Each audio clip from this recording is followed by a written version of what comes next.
One. Good morning, ladies and gentlemen, and welcome to today's virtual meeting of Liverpool City Council's Planning Committee. Welcome to those who are joining us on the live stream of proceedings, and thank you to those speakers who have joined us for today's meeting as well. In terms of the conduct of the virtual meeting, I will check shortly in terms of members present on screen who can hear us and will be actually taking part in the vote on proceedings. So, first of all, the Chair, Councillor O'Brien, if you could just confirm you can see and hear us. I can hear you. Thanks, Trish. Helen? Yes, I can see and hear you. Thank you very much. Thank you. Malcolm? Yes, hearing you well. Thank you. Councillor Cummings? Dave? Yes, everything's fine. Excellent. Joe Hanson? Fine, no probs. Thanks, Joe. Tony? Yes, I can hear and see you. Brilliant. Billy? Yeah, can hear and see you, Michael. That's great. Myrna? We will come back to you shortly, Myrna, if that's okay for the moment, because we are quorate, but I do note you are present on screen. In terms of apologies for today's meeting, I have apologies from Councillor Lavelle and also Councillor Radford. It's also important to note as well that certainly welcome to Councillor Cummings for this meeting, and I note that you're going to be leaving a little early at 11:30 if we haven't dealt with all items of business, so thank you, and I do draw that to everyone's attention. I suggest we now move on therefore to any declarations of interest if members have any to declare. Councillor Juarez, just as a reminder, I believe you've indicated you want to speak on agenda item number 4 in relation to Woolton Road. Just a reminder as a member of the committee that when you've spoken on an item, you'll not then be able to vote on that particular application or take part in debate. So just so that's very clear for everyone, and obviously that does count in terms of a declaration of interest as well. With that in mind, we'll move to our minutes of last virtual meeting as held on the 30th of June. Chair, do you have any comments to offer on those? No, I'm happy with the minutes. Okay, is everyone happy to agree those? Agreed. Agreed. Thank you. Agreed. I've got no urgent items of business to report, therefore with agreements, can I ask the Chair to introduce our first item of business today?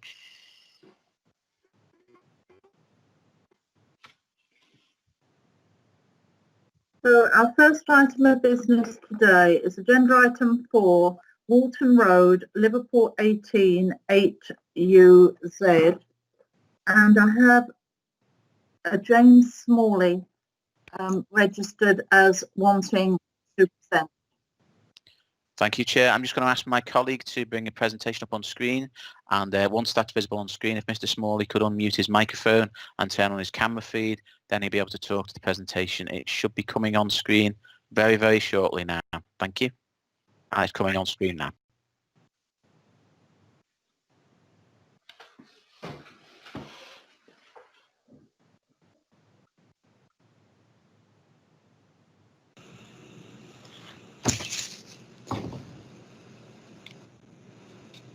Good morning. Good morning. We're going. Everyone here? I can hear you. Yeah. Okay, thank you. Okay, good morning and thank you for the chance to speak at committee today in support of this application. Redrow are seeking approval for a revised reserve matters consent for 68 dwellings on a parcel development off Allerton Road, on an existing development which is currently under construction. The wider site already has planning consent at outline stage for 160 dwellings and a reserve matters consent granted in 2018 for 100 dwellings. Go next slide, please. The application before you today only seeks to increase the number of homes on one of the 3 development parcels already present on site. This allows for a broader range of houses to respond to a wider market demand with the inclusion of a larger number of smaller homes. The homes proposed range from 3 to 4 bedroom properties, and the majority have a smaller build footprint to those previously permitted. In total, the reserve matters submission increases the number of units on site in this particular parcel by 19 units. The parcel in question permits development of up to 70 units under the outline permission, and therefore Redrow are still within the parameters both within the development and the wider site. I'd also like to note on the planning statement it does show a parameters plan with a revision 01. However, I would like to confirm that Redrow have been designing with the parameters plan that was approved at outline stage, which is revision 00. So apologies for that. You will notice that the red edge of the application includes only the plot areas for the replanned homes. This is because there are no changes to the existing permission proposed in connection with the road layout and open space areas. Therefore, the proposals represent only a relatively small change to the layout, scale and massing on site. Next slide, please.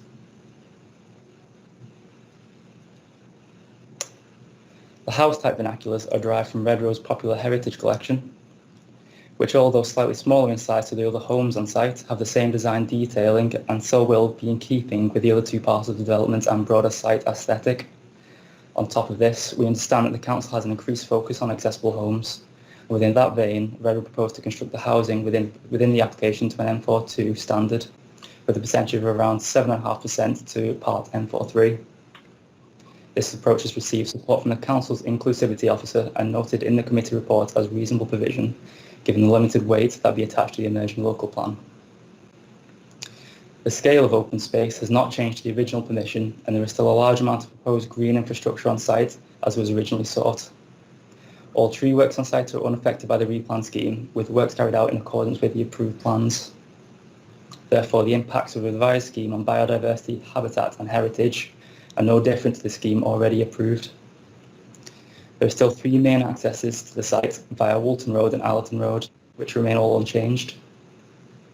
The site drainage has also been altered to accommodate the additional units, with an increased capacity of storage, which has also received officer support. Again, I would like to thank you for the chance to speak today for this application. I would kindly ask, given the scale of the application and previous consent granted, along with the officer recommendations, that the application be approved. Thank you. I'd like to answer any questions that you may have. Are there any questions?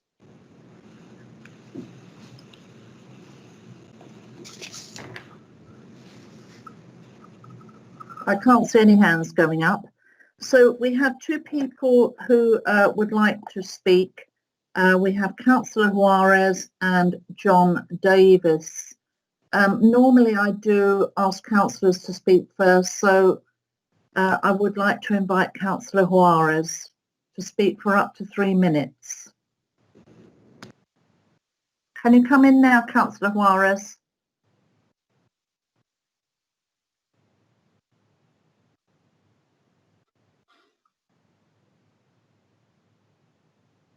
Is Councillor Juarez going to come in now? We may well have lost Councillor Juarez's connection, Chair. Well, can we try and re-establish it, please, Going to, Chair. Michael? And can I invite John Davis to speak first, please? For up to 3 minutes, please, John Davis.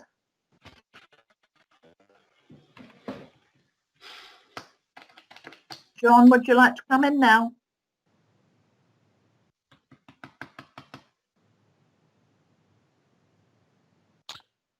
John, you're on mute at the moment. If you'd just like to unmute your microphone, please.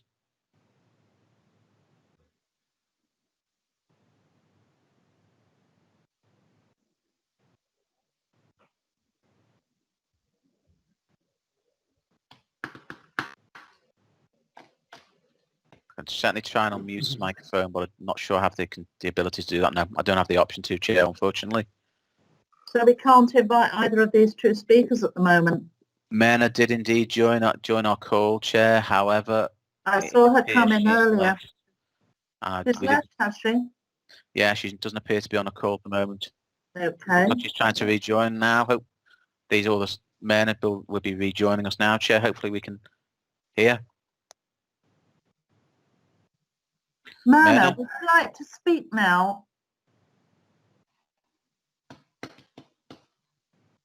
Councillor Juarez, you're on the call now. Would you like to unmute and address the planning committee for up to 3 minutes?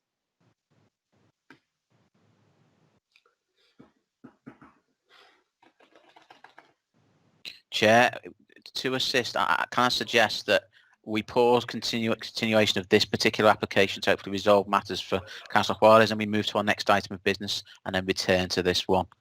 I appreciate the irregularity. That does seem to be a way of addressing the problems we seem to be experiencing. So can we go on to agenda item 5, which is adjacent to Argyle Court in Argyle Street, Liverpool 1, 5BL. And I have that we have Gary Usherwood, who would like to address the committee. And Gary, you've got 5 minutes. Chair, I'm just going to bring on a presentation to assist Mr. Usherwood as well. I'll give display on screen, and Gary will be able to talk. Just bear with us while it appears on screen for you in a few seconds.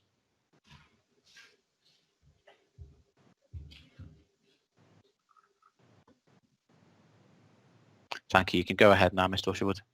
Yeah, thank you and good morning. I'm going to have to read the next slide, please. It would help if you could speak up a bit, Mr. Usherwood, or get closer to the microphone. You're not very loud. Okay, is that better? That's much better, thank you. Okay, the photograph on the right-hand side shows a red line box. This is the extent of the area of our land we will be building on. The blue line indicates the area where we build over the covered access to the car park. You can see we are not encroaching on any tree. It is away from the trees to the left and stops short of the back of the site where there is a single tree on the back wall. This tree is not affected by our development, unlike the extent permission where this tree was removed. To be clear, all trees to the rest of the grassed area are not affected by the development, and the City Council are not selling this green space to the developer. The blue car you can see is parked on the disabled parking bay. Again, not dissimilar to the exact approval, there are 2 disabled parking bays are to be relocated further up Argyle Street. On the photograph on the left, you can see the disabled bays, and their relocated position will be where you can see the double yellow markings on the curbs indicating no loading or unloading. The disabled parking bays are therefore not lost, but moved up some 10 metres up the road towards where this photograph was taken. The photographs also show the covered access to the car park used by Argyle Court. You can see in the photographs how the steel columns were finished and left ready for a structure to be built upon above. This had always been the intention when Argyle Court was built. There's no doubt the structure was designed for more floors to be placed on top, but obviously it is incumbent upon us to verify that where we are using an existing structure, this is done so safely and correctly. Next slide, please.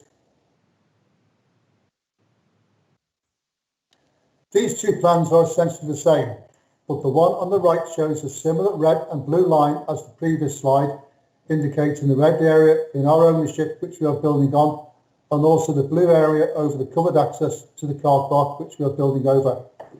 You can see we are not cutting down any trees or building on the rest of the grassed area or tree planted area, which is in your ownership. Again, just to reiterate, we are building over a similar floor area as the extent approval. Next slide, please. The final slide is a drawing taken from the tree protection plan submitted as part of the scheme. The blue area is annotated G1, G2, etc. It's just showing the tree protection areas for your trees. It is shown for completeness as part of the horticultural report, but as we're not encroaching into those areas, it is not significant to what I want to show on this slide. What I am indicating on this slide is an overview of some of the points we've considered for building the scheme. We recognise the need to protect the users in the covered areas of the car park, and I have indicated 2 orange zones.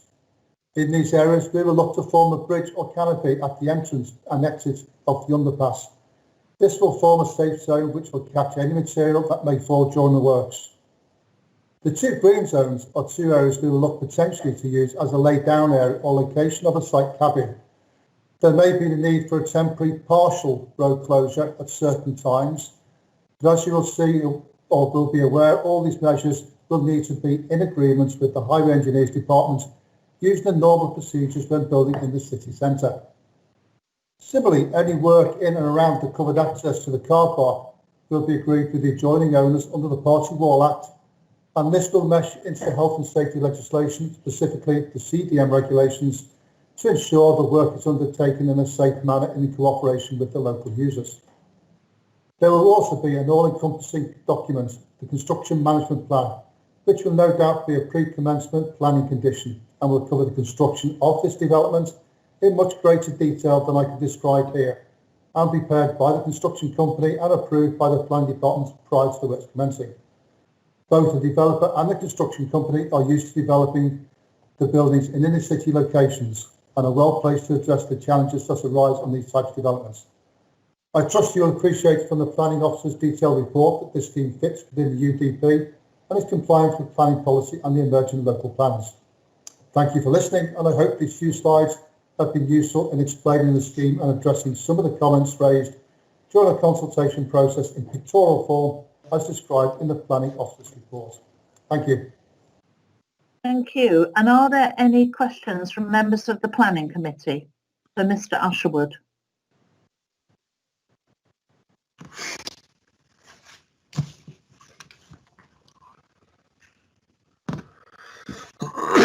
Well, I don't see any, so I would like to now hand over to our planning officer to add any suitable comments. Chair, thank you very much. Fergal. Yeah. Fergal McAvoy, team leader for City Centre Development Management Team. The proposal in front of members today is planning application to erect a 6-storey building consisting of 9 2-bedroom apartments and 1 2-bedroom apartment with no provision for off-street car parking. It is a modern construction in brick material which replicates what the old warehouse constructions already within Argyle Street and also the new form of residential and commercial development within Argyle Street. Argyle Street is within a mixed-use area where there's a mixture of commercial and residential development. This application has been subject to a number of revisions during the course of the application and is following the revisions is supported by urban design officer, inclusive design officer and a tree specialist. There's a large number of objections received to the application, some 14 objections. I think during the course of the presentation, the agent for the applicant has addressed all those concerns. It would appear from the objections received that a number of the objectors thought the large area of trees were to be felled and form part of development. But I think from the presentation, it is hopefully it'll be quite clear to members that the proposal is to build over the existing entrance to a basement car park together with a small strip of land immediately to the left of that site. There are no proposals to fell any trees, just minor pruning work to some of the existing trees. The site is within a mixed-use area within the unitary development plan. The principle of residential development has already been approved by virtue of granting of 2 previous planning permissions on this site. The location is in a highly accessible location in the heart of the city centre.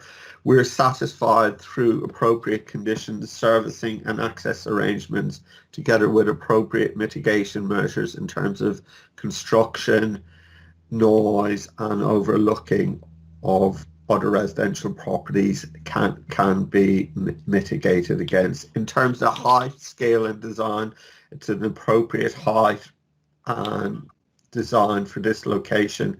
It is subject to Section 106 agreement for some £31,000, which is all the money is being paid by the applicant. And as officers, we're subject, as said, to the work has gone in securing the amendments and an appropriate form of residential development. Your scheme is supported by the officers subject to stated conditions. Thank you, Chair.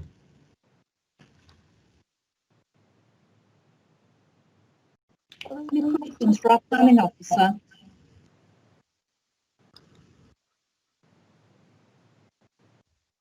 I don't see anybody indicating. So speak up, anybody who has any questions. If nobody's raising their hand or putting the little yellow hand up. So we'll move on to the vote in that case, seeing as we don't seem to have any questions. Can I move that the recommendation be approved? Is that agreed? Thank you, Chair. Just before I conduct a vote, do members have any amendments they wish to move? No?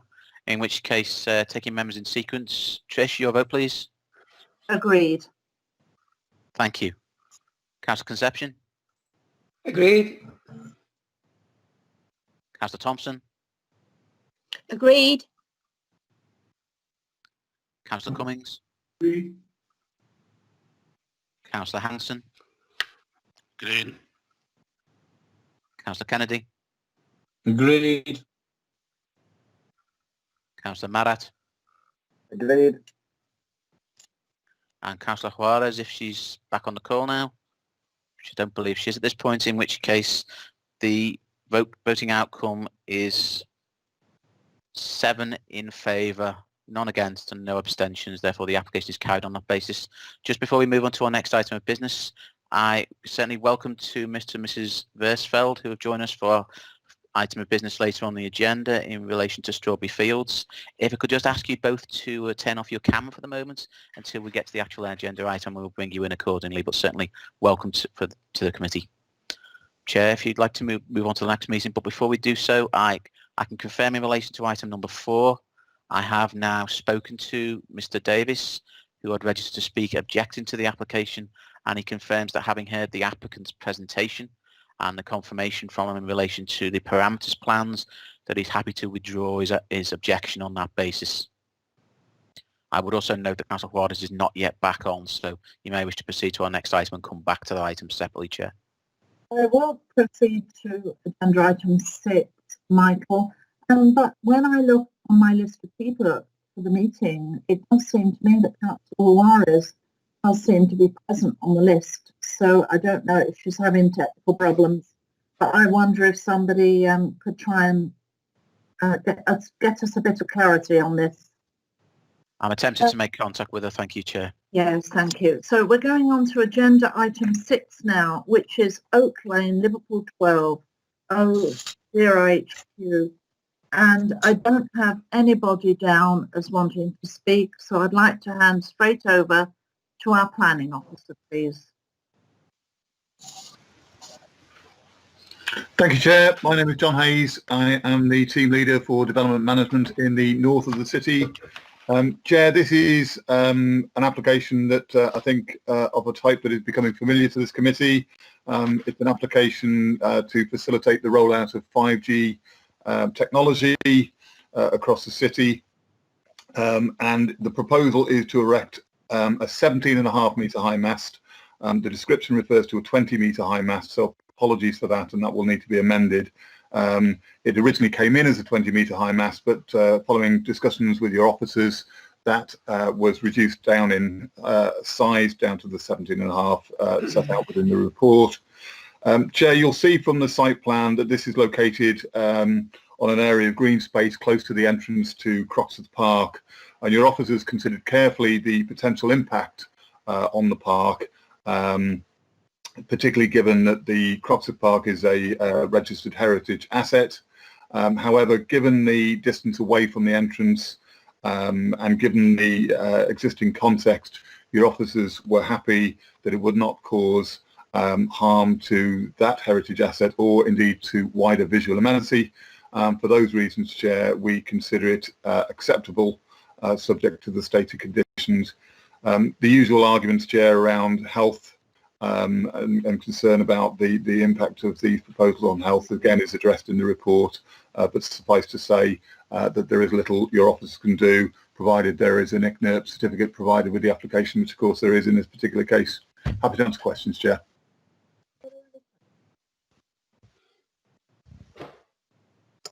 I would welcome the fact that the height of this has been brought down somewhat, especially seeing as it's at the entrance of one of our important parks. Somebody is indicating to speak. Dave, would you like to come in? Councillor Cummings. Thanks, Chair.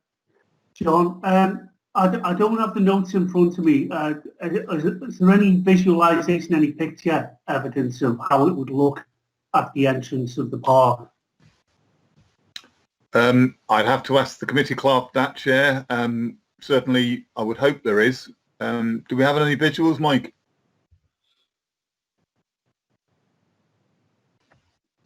Just trying to bring them up on screen. Just trying to bring them up on screen at the moment. If we could ask my colleague to put the actual visuals on screen. I believe it may just be a location plan for this particular application. Oh, okay.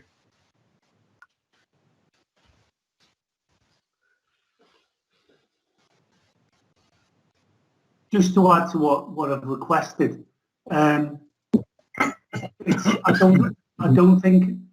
not happy about just making a decision on something that is explained to us in regard to the entrance to the park, which is a place of heritage. So we need to have a look what it would look like if it's in line with the environmental issues and visual environmental issues as well with the entrance to the park. Well, we did all have our site plan at the end of each agenda item, and apparently, Councillor Cummings, that is all that would be available. We don't seem to have any faulty impression, but we do have a very good idea of what these masts look like in our own areas. This is not the right map appearing anyway, and at least on this occasion, the height of the mast has been reduced. So unless there are any other questions, I'd like to move on to the vote now. Which could I just ask one further question then? Yes. I don't have the notes in front of me, that's why I'm asking this question. How many objections are there to this plan?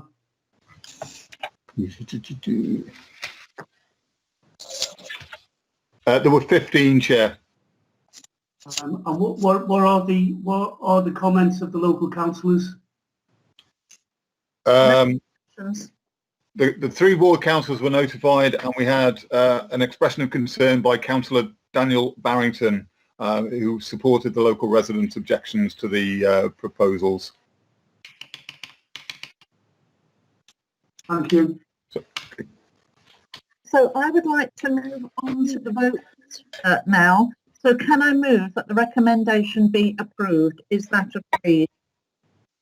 Thank you, Trish. Before I conduct a vote, any members wish to comment further or submit any amendments? No? In which case, taking members in terms of order of roles. Again, over to you, Chair. Your vote, please. Agreed. Thank you. Councillor Concepcion. Agreed. Thank you. Councillor Thompson. Agreed. Thank you. Councillor Cummings. Agreed. Thank you. Councillor Hanson. Agreed. Thank you. Councillor Kennedy. Agreed. Thank you. And Councillor Marrat. Agreed. Thank you. To confirm, the vote on that particular item of business is 7 in favour, none against, no abstentions. Therefore, the application is approved on that basis. Before I move on to agenda item 7, Michael, I wonder if Councillor Juarez has come back into our virtual meeting. We are in contact with Councillor Juarez and working to resolve her issues with her own device at the moment. We should have an update after the next item, if we may, please, Chair.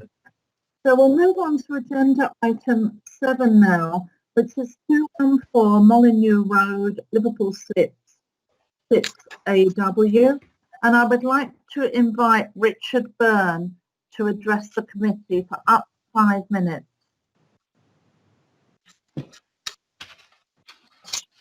Thank you, Chair. Yes. Carry on, please. Yeah, I think I'd just like to give a bit of background to who the applicant is and give a bit of background into Molyneux Road itself, and then invite any questions that anybody at the committee may have. In terms of the applicant, he is an owner and operator of the property and his wider business, which has been established for over 10 years in Liverpool. He does take pride in his business. He is part of the management team himself, and there is also a maintenance team who operate and are available to work specifically on matters of concern for residents of the property, as well as any neighbours who are provided with direct contact details of him personally, as well as other members of the management team. There is a complaints procedure in place. The applicant does operate a 3 strikes policy for antisocial behaviour of his tenants after a review process. The applicant does make channels of communication available to neighbours, firstly through the bricks and mortar office, which provides an open and accountable face for the business itself, as well as 24/7 mobile phone access for an on-call management team person. There is also a public email for neighbours should they wish to make contact in writing specifically with their concerns should they arise. So I think really what I'm trying to say with that opening is that the applicant does take pride in his business and he does operate it very professionally. In terms of the Molyneux Road itself, I am completely sensitive to members' concerns with HMOs in the city, especially in residential streets. I think with this application, what should be taken into account is the character of Molyneux Road itself. While it is predominantly residential, it does have a number of commercial operations located on it, which means that there is generally more comings and goings associated with the street, which means the impact to the residential character for the HMO going from 6, which it currently operates as, to 7, is offset somewhat. In terms of the number of HMOs located on Molyneux Road, I did a search of the council's HMO register, which indicates there are 3 other HMOs operating on the road, which, if you do know Molyneux Road, it is very long. It does have a lot of properties on there. Again, I'm going off the data that's available for HMOs from the council, and, you know, operating legally and professionally is completely within the spirit that the applicant runs his business. In terms of improvements for the area from the development, we do achieve a cycle parking storage area, which is a positive step. It is secure, and there is also a dedicated waste storage area. And I'm told by the applicant that the maintenance team can come in the night before the bins are supposed to be taken out, take them out, and they will then visit the property again the next day to take them in. Just because I know that's a concern for members previously. I think that's everything I'd like to say, but obviously if there's any questions, I'm more than happy to answer those. Are there any questions from the planning committee members?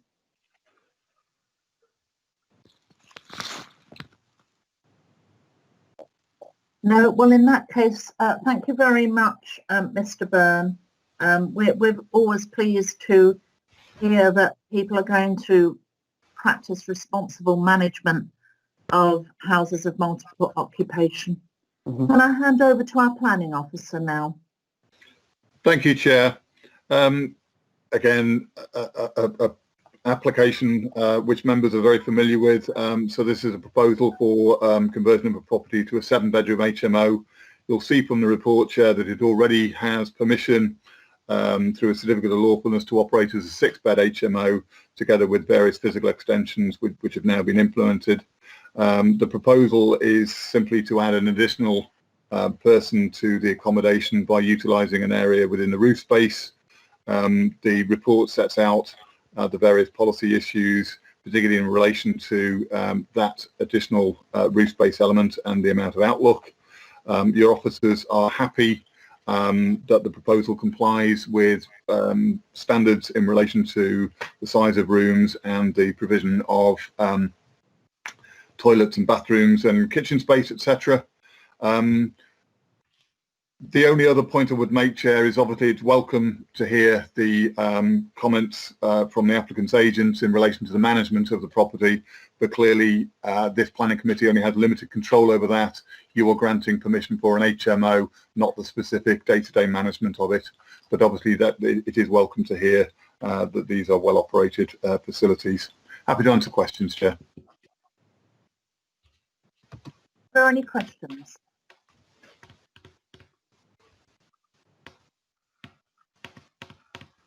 So I'll move on to the vote. So can I move that recommendation be approved? Is that agreed? Thank you, Chair. Any further comments from members? No? In which case, your vote, please, Chair. Agreed. Thank you. Councillor Concepcion? Agreed. Thank you. Councillor Thompson? Agreed. Councillor Cummings? Councillor Cummings? Agreed. Thank you. Councillor Hanson? Agreed. Thank you. Councillor Kennedy? Agreed. Thank you. And Councillor Marrat? Agreed. Thank you. Just to confirm, the vote is unanimous in terms of voting members present, i.e. 7 in favour, none against, no abstentions. I note that Councillor Juarez does appear to have rejoined us at this occasion. Myrna, if you can hear us, could you unmute your microphone at this stage?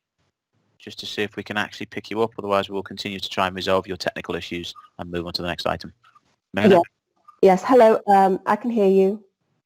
Thank you, Myrna, that's excellent. So Myrna, would you like now to speak on agenda item 4? Yes, Chair. And just to let you know that John Davis, who was going to speak, has had his objection removed. He was happy with what the agent and developer had to say to us. So would you like to carry on now? Okay, Chair. Originally, when the application first came into committee on the 20th of December 2017, I objected. I've carried on objecting because I believe that the application will have a detrimental impact on the green wedge. By reading the report, I can see that there's conditions placed on the application today. What I would like to point out to the committee is that I don't see any conditions at all that are reserved to do with the promised accessible green space that would be allowed when this application first went to committee, when it was refused in 2010, that the green space, there would be green space set aside on this land that would be accessible to the public that was never accessible before, as the land was private. What my concerns are, Chair, and I think what the committee needs to be mindful of before accepting this application, that it should put a condition forward that any future or the development today, that green space that was promised, that would be reserved, that carries on being brought back on any application as a condition, and that is protected. Because, okay, we're going to get an increase from 49 properties now to 68. Now that is just parcel A. Now I would presume, again, because this is the second application that's come back with reserved matters, that probably parcel B, which is down to having 60 properties being built on, plus there's going to be parcel C at 30. What's to stop the developer, the applicant today, coming back and increasing those numbers, therefore minimizing the actual green space that was promised that would be accessible? So I think, you know, we need to start thinking as how can we protect that? So really, conditions need to be placed that when another application or this application comes forward, that green space is always mentioned, what was always promised, because otherwise, you know, we keep allowing the applications to go through, and eventually the green space might just not be mentioned at all, and then all of a sudden it's built on. So that is what I'm asking the committee to consider today, to look at the conditions and to ascertain whether, you know, you need to ask for a condition before you approve this application. That is what I wanted to address the committee with this morning, Chair. Thank you very much. Well, thank you for that, Councillor Juarez, but I'm sure this is going to be addressed when I hand over to our case officer on the matter, because they haven't commented yet. But I do clearly remember that when we gave, when this was given permission at the planning inquiry, that it was understood there would be public open space here.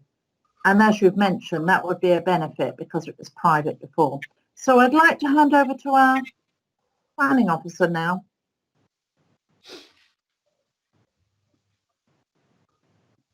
So is it Stuart Clark going to speak to us? Yes, thank you, Chair. Can everyone see and hear me? I can hear you and Yeah. see you, Stuart. Thank you, Chair. Stuart Clark, team leader of the South team. You've got a very full report before you which deals with all the issues, and you've had a detailed presentation from the applicant. In terms of the issues that Councillor Juarez is raising, I think we just need to try and explain the difference between the two applications. When the originating consent was granted from the 2016 application, that's what's known as an outline application. And what that deals with is matters of principle that cover the whole site. And as part of that, when allowing the application from the inspectorate, that dealt with all matters such as clearly quantifying where the development areas would be and where the areas of public open space would be. It also established principles that the area must be open to the public. And that overarching outline applies to every subsequent reserve matters application as well.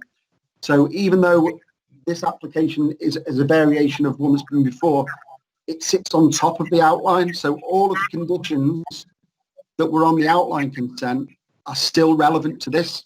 So all the concerns you asked about, Councillor, in that saying, is there going to be a condition that says the open space will be provided? They already exist and they remain lawful. So, and this doesn't change this. All this application seeks to deal with are the matters that are being reserved for consideration, which is design, scale, layout, landscaping. So they're the only matters that you're being asked to consider today. In terms of your query about could they come back and increase the numbers again, there's nothing to stop the applicant putting a further application in to vary the reserve matters. And you've heard about the parameters plan that we've been talking about. That has specific numbers contained within each development parcel, which they could legitimately apply for and still be within the parameters that the inspector considered were acceptable. So I can't sit here and say another application wouldn't come forward. That's a matter for Redrow. But what it would have to do would sit within those development parcels. It could not encroach into the green space. And all that green space is protected through conditions that sit within the outline permission. And anything that's granted here today doesn't change that in any way, shape or form. So I think all the concerns that you've got are already covered through the existence of the outline consent and the lawful conditions attached to that. But I'm happy to answer any further questions. Are there any further questions? Well, there don't seem to be, so I'd like to move on and say, can I move?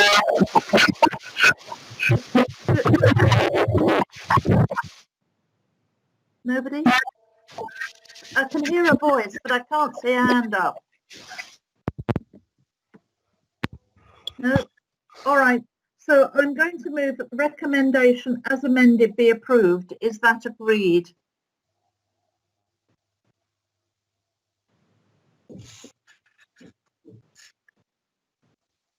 Thank you, Chair. Any further comments from members before I conduct a vote? No, in which case, Chair, your vote, please. Agreed. Thank you. Councillor Concepcion. Agreed. Councillor Thompson. Agreed. Councillor Cummings. Agreed. Councillor Hanson. Agreed. Thank you. Councillor Kennedy. Agreed. And Councillor Marrat. Agreed.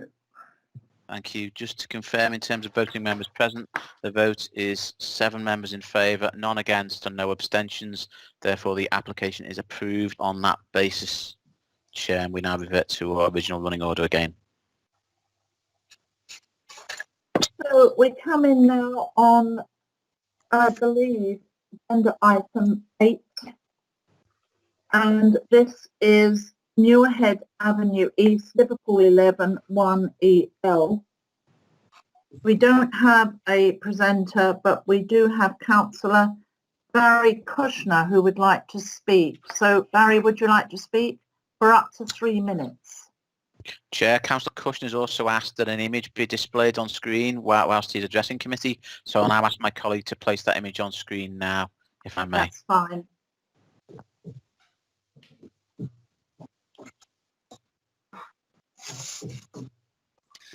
Okay, first I'm just representing the concerns and objections of local residents who are living along Muirhead Avenue East on the left side here, which is the Norris Green side.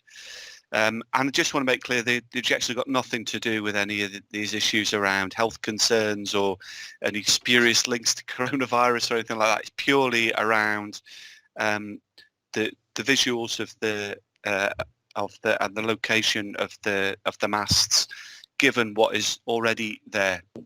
And the concern, if you can have a look on there, you can see that the mast is going to be, well, they've offered to reduce it from 20 metres to 17.5 metres, similar to your previous application, which brings it to roughly around or a little bit higher than the street lights, as you can see there. So along this stretch of road, there's there's 18 about 18 street lights. There's that CCTV camera. There's a mast there, and then actually I've got another picture, but I could have shown you on the other side. First, you go along the central reservation. There's another 3 masts there with substations as well. And the issue that the residents have is that, first of all, it's an eyesore because it's cluttering up that whole central reservation. The other issue is that is the eye line from a driver. So if you can see in that picture in the middle, there's a tree in the central reservation, and then immediately below at the base of it is one of the substations. And I don't know if you can see obscured there is a van. So that is quite a that junction goes across the road and then goes off to the other side of Muirhead Avenue and up towards Parkside Road up to West Derby. So the vision there can be quite impaired for cars.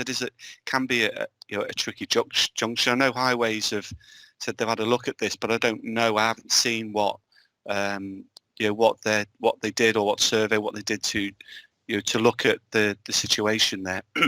The other issue is that there's already 4 masts there, and I think the question really from residents is why is the applicant not using any of the other masts that are already there?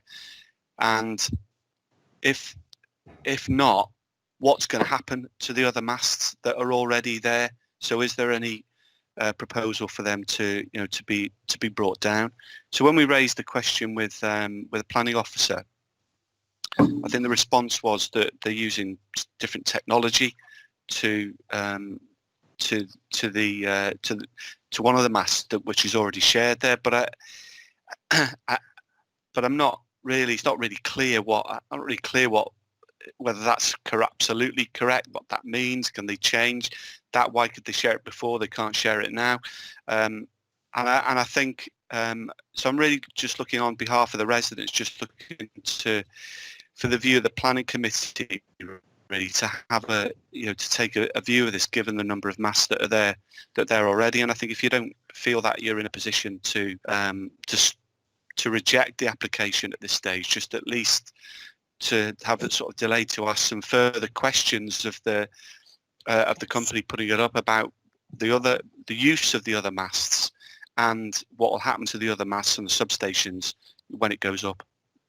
If and when it goes up. Thank you for that, Councillor Kushner. Are there any questions from members of the committee?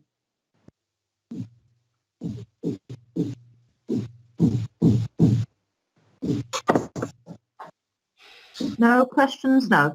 So can I hand over to our planning officer, who I hope... Oh, Councillor Hanson, would you like to come in? It's just a question in terms to Director Barry, and thanks for your presentation. The questions you've asked this morning, are those questions being asked to our officers prior to this meeting, so our officers are in a position to respond in either a positive or negative fashion this morning? Yeah, I asked about why they can't use the existing masts, and the response was that the company had said that they're going to use different technology to, I think there's Telefonica and Vodafone, so I think they were going to use a different technology to upgrade it to 5G, but but no more information than that. But that also doesn't really. I didn't ask the question about the other, what's happening to the other masts actually, but so I haven't had an answer to that, which I probably should have done before. Okay, thanks, Barry. I'll ask the officer. So can I hand over to the officer, please? Yeah, thank you, Chair. I'm not sure how much I'm going to be able to answer these questions. Unfortunately, my understanding is that the 5G operates on a slightly different wave band to the 4G and the 3G technology, and they need the additional height associated with these masts to provide separation between the different frequencies. So they need that height so that that they can operate the different technologies, so the 4G together with the 5G. In addition, because of the height that's needed, it means that the supporting masts tend to be wider and slightly more bulky than the more familiar 15 and 12.5 metre masts that have become prevalent over the last few years. So these are bulkier, they are higher than the existing masts. And because it's a different technology, again, to answer Councillor Kushner's question, my understanding is that they need the existing mast to be retained in order to continue to deliver that 4G and 3G technology that's already provided. Obviously, government advice is very much steered towards mass sharing, both between operators and between different technologies. But the advice that we have had from the industry, not just in relation to this site, but across the city, is that the only way of delivering the 5G rollout is in the form that's being presented to you through these various applications, i.e. with these larger masts with the associated antenna on the top, so these sort of 20 or 17.5 metre high masts. I'm not sure how fully that answers Councillor Kushner's questions, but it's probably the extent of my understanding, I'm afraid. In relation to the particular application, obviously you've got some visuals there.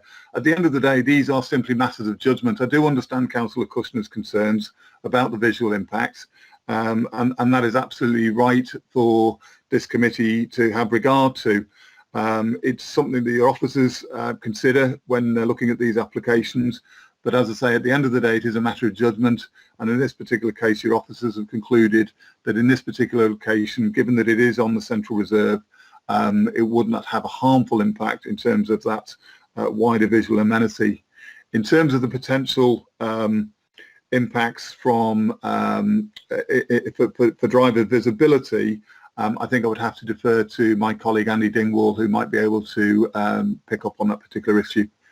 Hopefully that addresses the concerns, members, but if you've got any further questions, happy to answer them. We have a question from Councillor Cummings, which I will take next, and then if Andy Dingwall would like to come in, he could come in after Councillor Cummings. Go ahead, Councillor Cummings. Thanks, Chair. John, I just want to raise some of the issues that Barry's spoken about that hasn't, and please correct me if I'm wrong on this, that have not been addressed. And what I want to concentrate on is the issue of shared telephone providers' masts. That was mentioned by you with regard to government advice on that. So Telefonica and Vodafone are sharing a mast. Mm-hmm. That is the one in question now. And Councillor Kushner has mentioned that there are other masts there. So what I'm proposing is, can we defer this and go back to Telefonica and Vodafone and say, if you share existing masts, then from my personal point of view, I would be happy to support that plan, but in this context, I would not be.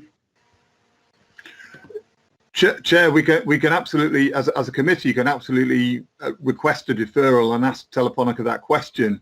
Suffice to say, your officers have already done that and been through this process, not just in relation to this site, but many sites across the city. My understanding is, for the reasons that I've set out and that are within the report, is that the operators need that separation distance and are unable to share in the way that's being proposed. As I say, I can't get into the specific technological reasons why that is, but I have to be guided by what the industry is telling us, I'm afraid. Give me Tom, could I just come back on what you just said? Of course. Yeah. It's so you've just explained Vodafone and Telefonica have said they cannot share. All right then. Well, if that is so, can we have detailed reasons why? Because just to say it can't be done, from my point of view, is not acceptable. With specific explanations to the reason why. Hence, what I was asking for a deferral to seek further clarity. That is still my my outlook on this particular planning issue.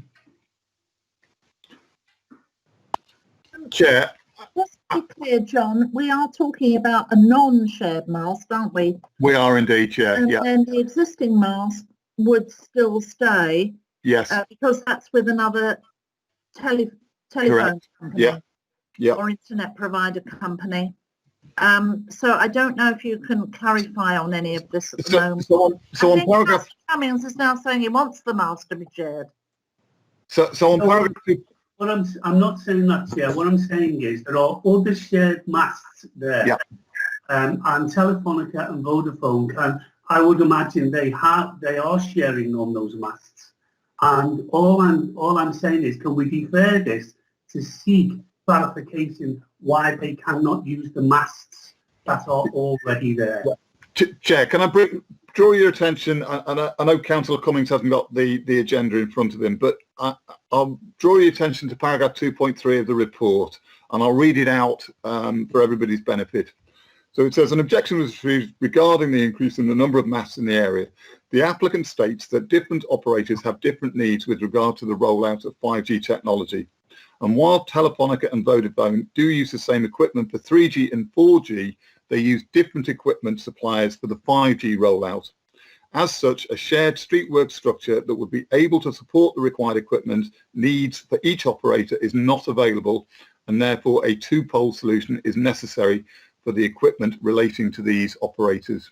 So that's the advice that we've had back from the applicant on this, Councillor Cummings. I appreciate it might not be as thorough or as robust as you might want to see, but that is the position that's been taken on all of these masts that have been rolled out by Telefonica.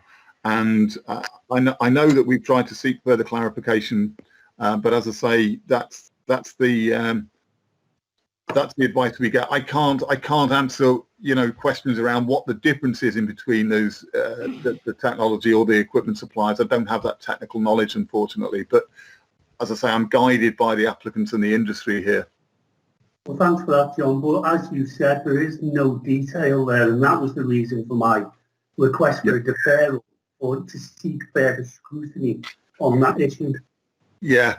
Can I just make one observation, Chair, in relation to that? Yes, obviously going forward, if you were minded to defer this, there is a significant risk here because, as you know, these applications are not subject to the usual planning permission process.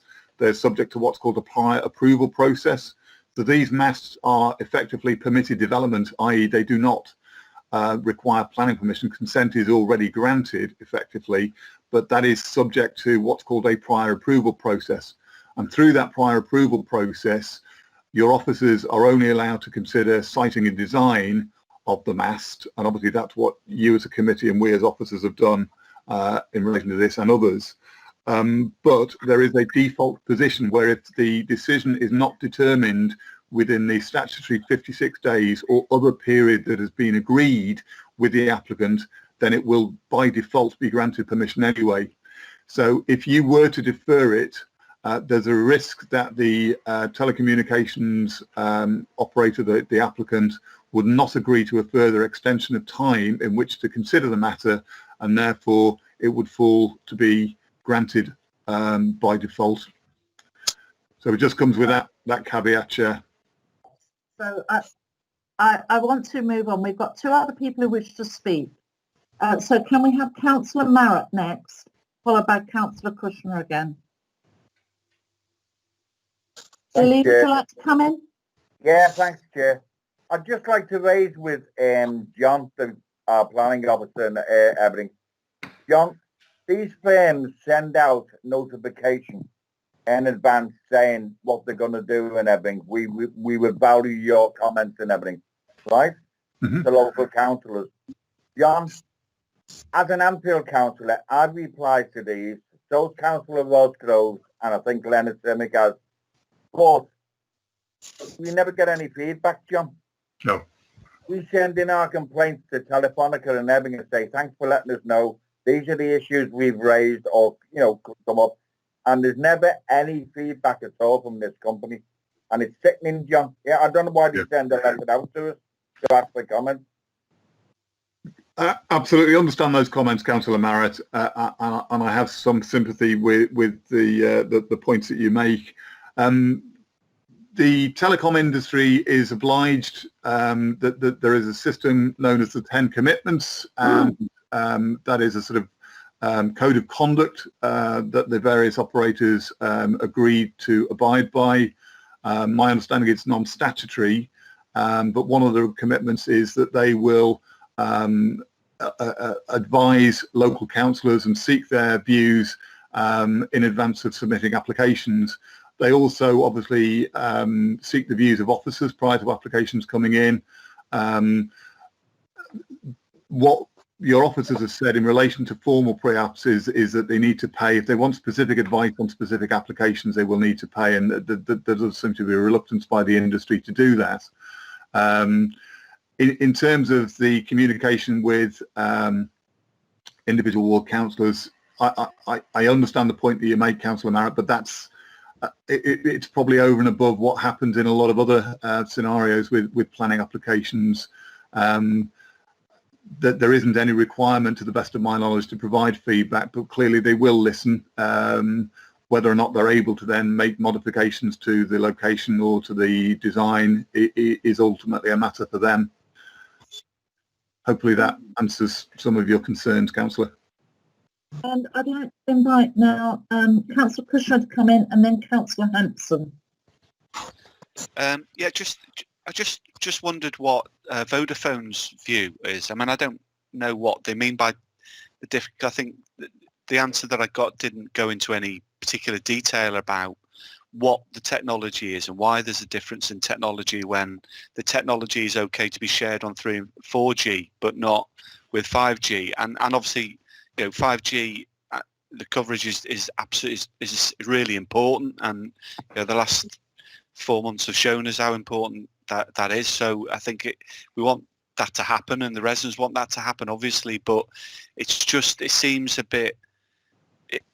It just because there are two different companies that won't work together to use what is there already. Because as I understand it, Vodafone will use the existing mast to upgrade from 4G to 5G, but the Telefonica one won't. So it just seems it's just something I find. And then we're asking, obviously, the company that's putting in the application to make their own independent judgment about whether that can be done in any other way or not. I just wonder what Vodafone might say. John, did you want to come in here? I'll try my best, yeah. Again, I suspect Vodafone will say the same thing, to be honest. It's not just Telefonica that we have this issue with. It's with all the various operators. Again, I'll just read paragraph 2.4. The aim of the application is to replicate the coverage of the existing site while providing an upgrade of the existing facilities to enable a 5G program. The new pole would need to be located close to the existing site, but subject to a minimum separation distance due to the different frequencies used by the operators. So again, it's this it's this issue of the different wavelengths, I understand it to be, between the different technologies. But as I say, beyond that, my technical know-how is probably not good enough to answer the very detailed questions that Councillor Cushman is raising. I have tried to familiarise myself with it. There was a very interesting parliamentary briefing paper done on this technology. I have to say I don't understand it. So I have tried, Chair. I don't know whether any colleagues who've looked at this issue as well as me, he won't forgive me for inviting him in, but Stuart Clark, my colleague, I know has looked at this in some more detail. I don't know whether Stuart might be able to answer any additional comments for me on the technological side of it. Would you want to come in? No, I think you've covered it pretty well, John.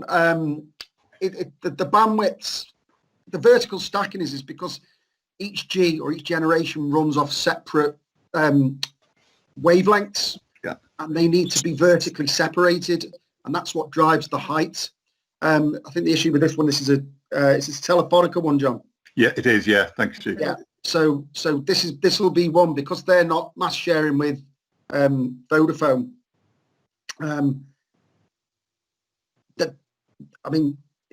We do try to get details from them why they have to be so high, and it's all about building clearance and tree clearance as well. Yeah. Because if you have structures that are in the way of the signal, then the signal doesn't get through and it makes the mast defunct. So they have to be of a height that also allows the signal to radiate out to its cell coverage.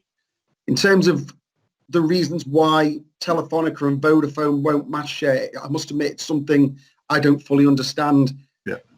Given that 3 and EE seem to be able to do so. Yeah. However, the fact remains that they are not mass sharing. We have to consider this application as it stands from one company. I don't think we've got the power to force anybody to mass share. Councillor Hanson, you seem to put your hand down, so I'll take it that you don't want to come in now. And I'd just like to see for completion purposes, whether Andy Dingwall did want to comment about the sight lines here. Yeah, thanks, Chair. Andy Dingwall, Highways Development Control Team Leader. We've carefully assessed this application as we do all applications for masts, and one of the checks that we do carefully look at is whether the sighting of the mast and the cabinet and any other equipment interferes with visibility splays or visibility sight lines, particularly when they're located near to junctions. It's, as far as this application is concerned, the mast and cabinet is located on a central reservation. It doesn't in any way, shape or form interfere with visibility displays, either for vehicles being driven or by pedestrians who are using a nearby pedestrian crossing. So we don't have any concerns whatsoever in terms of highway safety, and we did not raise any objections in that regard. Thanks. Thank you, Andy. So that completes all the comments that I've had so far. So I'd like to move that the recommendation be approved. Is that agreed?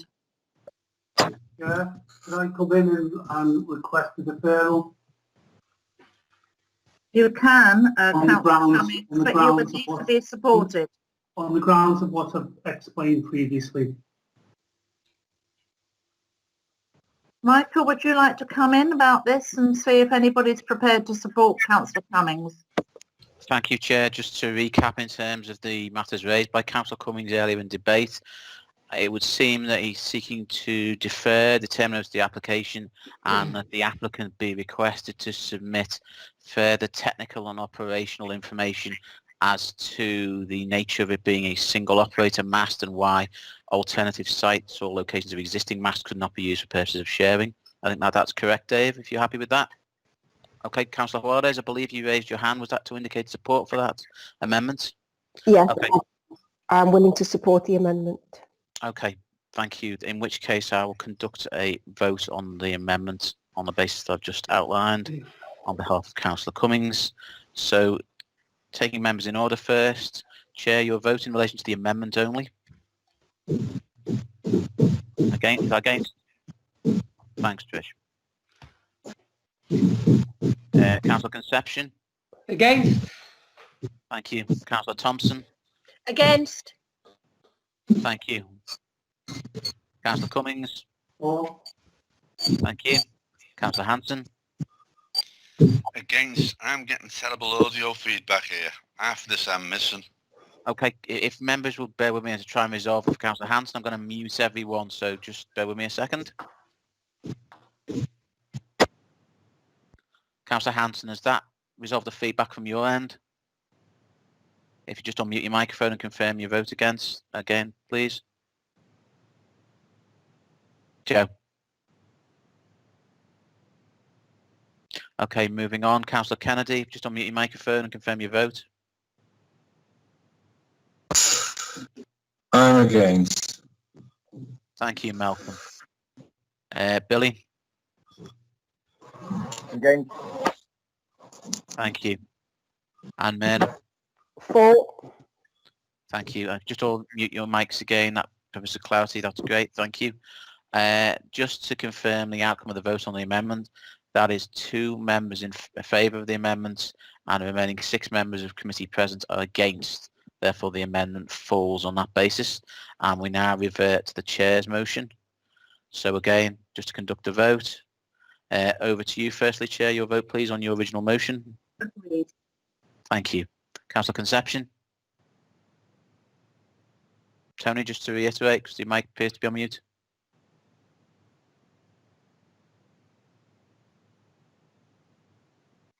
Agreed. Thank you. Helen. Agreed. Thank you. Councillor Cummings. Against, Dan, could you stop that, please? Thank you. Councillor Hanson. For. Thank you. Councillor Kennedy. Agreed. Thank you. Councillor Marrat. For. Thank you. And lastly, Councillor Juarez. Against. Thank you. Just to confirm, the vote is a reversal of the previous vote, so that is now 6 in favour, 2 against. And Councillors Cummings and Juarez, I'll record your dissent by name on the application concerned. On that basis, the application is approved, and with the agreement of the Chair, we'll move on to our next item of business. Item 9, which is the corner of Molyneux Road and Coleridge Street, Liverpool 6, 9HZ. And I do not have any speakers for this item, so I'd like to hand straight over to our planning officer, please.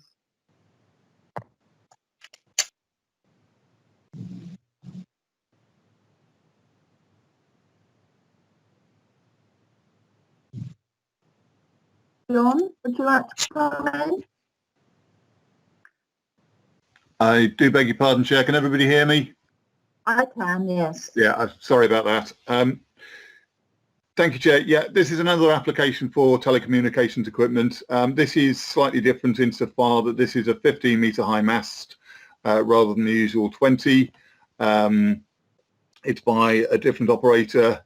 But in this particular case, you'll see from the site plan that it is located on a sort of splayed corner, but it does back onto some residential property.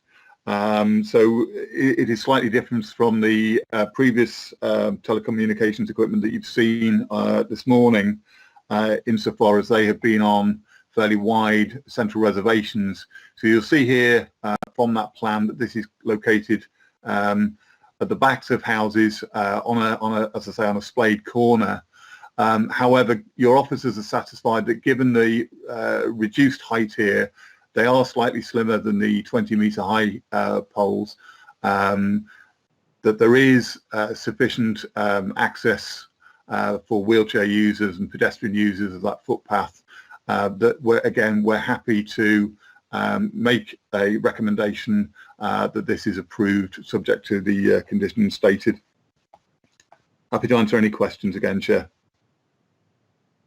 Have I got any questions here? Has Councillor Cummings got his hand up again, or is this left over from the last one?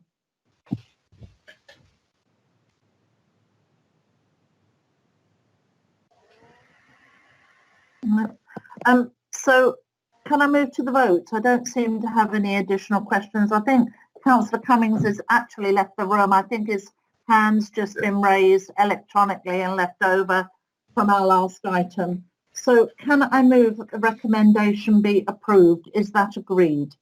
Thank you, Chair. Just before I conduct the vote on this application, I'm aware that members may have experienced minor audio issues during consideration of that application.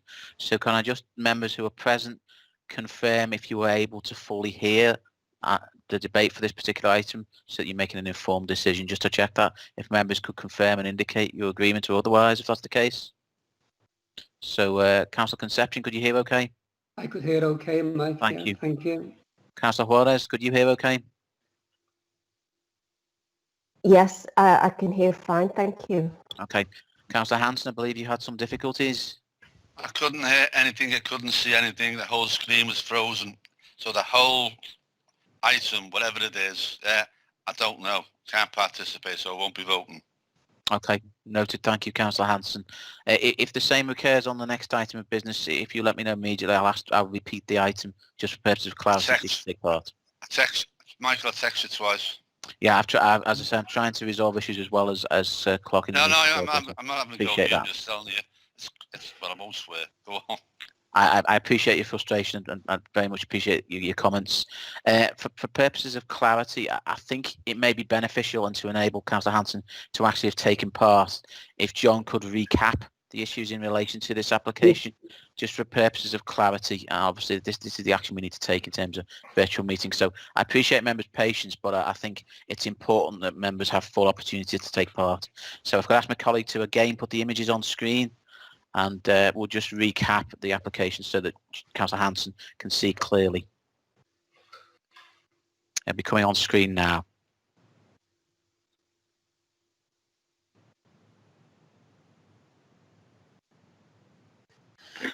Thank you, Chair. I'll talk you through the slides. So obviously this is an application again for telecommunications equipment.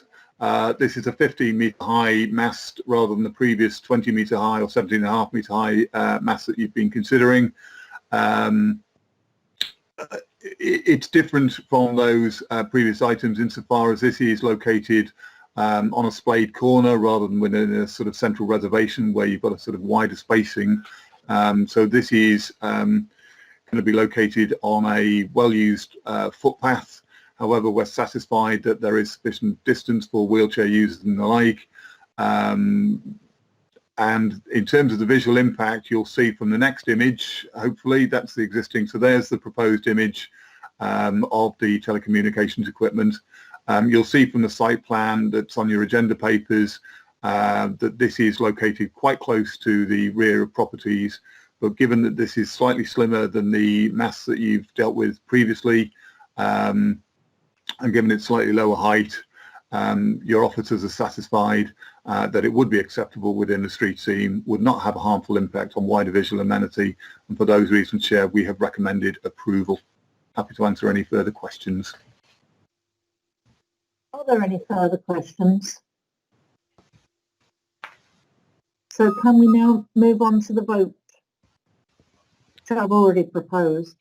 Thank you, Chair, and again, thank you to members for your patience, but it's important that you're all able to participate fully. With that in mind, your vote, please, Chair. Agreed. Thank you. Councillor Concepcion. Agreed. Thank you. Councillor Thompson. Agreed. Thank you. Councillor Cummings is not visible, so we'll move on to Councillor Hanson. I'm abstaining because I tried to answer the question. I wasn't allowed to. So I'm abstaining. Okay, noted. Thank you, Councillor Hanson. Councillor Kennedy. Agreed. Thank you. Councillor Marrat. Agreed. Thank you. And Councillor Juarez. Just unmute your microphone, please, Myrna. Agreed. Thank you. Okay, just for purposes of clarity, the outcome of the vote is 6 members in favour, none against, 1 abstention. Yours, Councillor Hanson, and Councillor Cummings was not present and did not vote for the item. Thank you again for your patience. Just to confirm that application is approved, and we'll move to our next item of business. Just to be clear, before we move on to agenda item 10, I didn't get an electronic hand appearing for Councillor Hanson on my screen. I still have the electronic hand appearing for Councillor Cummings on the last item, and I think Councillor Cummings has rejoined us on video now. So we'll move on now to agenda item 10, which is Thomas Drive, Liverpool 14, 3LE, and again it's for a mast. I don't have anybody registered to speak, so I'll hand straight over to our planning officer. Again, Chair, very, very similar comments to the previous item. This is an application for a 15-metre high mast. Clearly, again, you'll have the site plan in front of you, and hopefully we'll have some images in a moment showing where it is. Again, given where it is, obviously you've got a wide carriageway there and some open space to the side of it. So your officers are satisfied that in this particular location, given the height of it, given that its location is satisfactory and will not give harm to wider visual amenity. Again, matter of judgment, Chair, but your officers are happy with this particular proposal and location. Happy to answer any further questions. Are there any questions?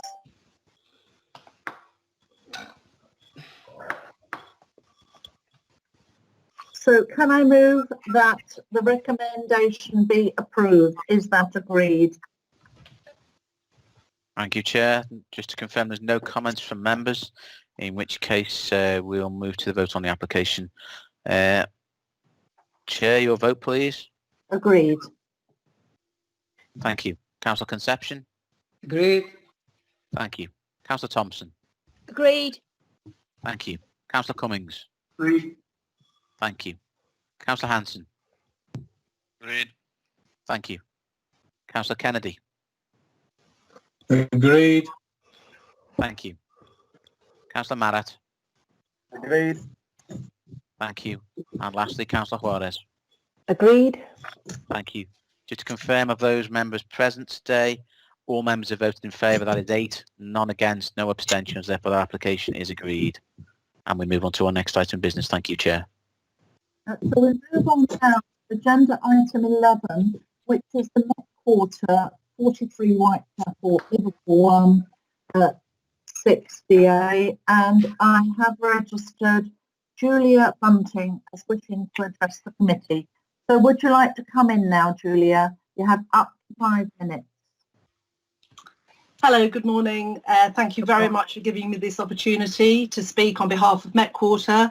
It's an application to use the upper floors of the shopping centre by LMA, Liverpool Media Academy, which is a Liverpool-based academy looking to expand its opportunities within the city. Perhaps we could start the main presentation, the next slide. Thank you very much. Hopefully you're all very familiar with the Met Quarter. It was a shopping centre that was opened in 2006. It's a 2-level shopping centre with a lower ground and an upper ground with a mezzanine above, access from Victoria Street and Whitechapel. Since it was built, it has faced a number of significant challenges over the years. It's sought to adapt to those challenges, but obviously we're all very familiar with the challenges faced by the retail sector at the moment, which I'm sure are going to be exacerbated with the current pandemic we have. But in 2017, the owners did incorporate some new uses into the centre, which have been very successful, obviously including the Everyman Cinema, which opened last year. And there are other operators, A1, food halls and others on their way. Having said that, securing the tenants for the mostly vacant upper floors has been a real challenge, and so this current proposal is seeking to address those challenges. Next slide, please. So Liverpool Media Academy is already in the city, and this presents a fantastic opportunity to provide new expanded space for LMA also in the city. LMA is a specialist performance college which provides level 3, which is 16 to 18-year-olds, and degree level courses for, at the moment, 760 students. It specialises in film, TV, acting, dance, theatre and music, and it's rapidly expanding and is looking for a new hub in the city centre. The LMA also operates local community and scholarships programmes with the overall objectives of obviously maximising access to the arts for all.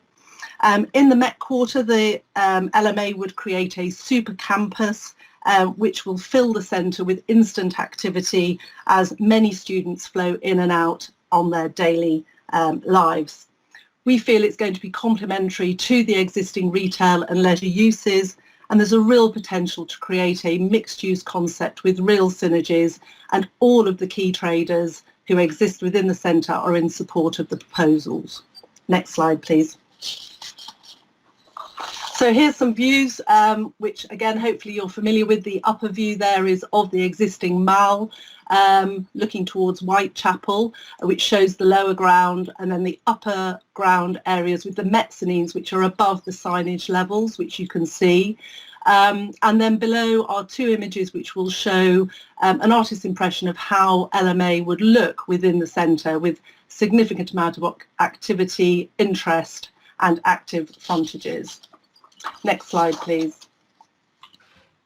In terms of some practical considerations, we've worked very hard to plan the space to make sure that all the active uses are within the current mall areas, with all back of house up in the mezzanine and at roof level.